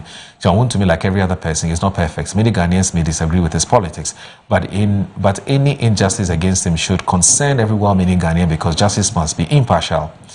President Mahama's first term, John Wuntumi's Hansol and Akunta mines were attacked and burned to the ground. President Mahama's second term, John Wuntumi has been sentenced to 20 years in prison. Connect the dots, Samuel Brian Boabeng. The whole thing is political, just to satisfy the president because Wuntumi disrespected him, his wife, and the vice president. Now, if the NDC can use 7 months to jail political opponent, the excuse regarding the investigations of Yamin and Abanga is complete bunkum. Now, this one, Al Hassan from Tema says, Assalamu alaikum, the argument of the MPP is untenable. In the past, all they say is that if anyone has a case against any MP member, they should go to court. Today, the same people are against the court for doing their work. This blame game and pointing fingers at the AG for being selective is unfair. Let alone the AG let's allow the AG to do a thorough investigations with substantial evidence before proceeding to court to prosecute. This is the beginning of the resetting agenda. Al Hassan Bosa from Tema. Madam Utiko Jaba, good morning. It's good to know you're tuned in. I hope you're doing well. Long time. Long time. She's a former women's organizer of the MPP. Now, Mr. Nunu IBG, former with the IBG, says the president didn't say NDC members were involved in Galamsey. He spoke about the possibility of NDC members involved. The two are different. One suggests that the president knows specific people involved, and another suggests that he won't be surprised if NDC members are caught in Galamsey. Now, Neil Ante says, ask Collins if Wuntumi case is selective, did you know which regime started the case? And Abdul Kuzuz says that the judgment makes very interesting reading, and I urge all of you to read. It is just about 56 pages. It's actually 59. The judge said, it's a very long message. The judge said her sentencing of Wuntumi was for the sake of environment. The court noted that Wuntumi had a license to mine on that field. The court found that it was PW1 and PW2 were the miners who had 27 other employees. The court notes that Wuntumi gave the land to PW1 and PW2 to mine without prior approval by the minister. And it goes on and on and on. But your point is, in fact, it was adduced in court that PW1 and PW2 admitted that the gold and guns seized belonged to them. I pray the seized gold and guns were not returned to them but resigned to the state. Now, Kojo Chumbuafo is what I want to end with. Now, he says that, so Niyama says that, more point of correction on Collins' submission. Wontumi case didn't start last year. Wontumi investigation started in 2021 and the trial started in 2025. 5 years the conviction was attained. In fact, it's the process of investigation by the CID that in 2023, former President Akufo-Addo said Akunta Mining is not engaged in any illegal activity anywhere. That clarified, let me say, the former Minister of Health, Honorable Menu, has been on investigation since 2025. No charges have been filed. 6 former ministers are under investigation since 2024 till date. So it is not true that Yamin and co-investigations has delayed. Now, I want to end with Kojo Chumbuafo's message. Now, this is what Chumbuafo says. Now, he says that, can you ask Honorable Adomako Mensah whether certain Atama close prosecution was selective? I would enjoin the Honorable Member of Parliament to read the testimony of Wuntumi's own General Manager if that wasn't damning. What is it? This shameless, pirating this morning by the Honorable MP is just to satisfy the baying hounds in his party. Does he even believe in what he's doing? You people are wearing black in solidarity with the convicted criminal. So the Ghanaian people are watching. When this is used against you in the next election, don't complain. And then, okay.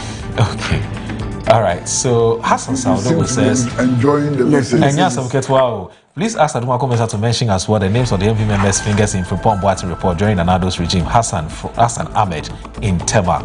Now, Peter T from Shukura says that, good morning, this is Mr. T from Shukura. More, the MP rep in your studio who is alluding to the fact that Wuntumi's prosecution that led him to jail is selective justice. If that is the fact, is he also accepting that Victor Solomon, Chashikate, and the rest of NDC personalities who were also incarcerated to jail, which saw the death of one of them, Victor Solomon, should that also be described as selective justice? He wants to know. And keep your messages short, I beg you. Hadi from Pig Farm says, good morning, brother. The same people who are pleading for minimum win sentence for Wontumi are the same people saying Wontumi was a political prisoner and his 20 years in conviction is a travesty of justice. So he says, which is which? Wow.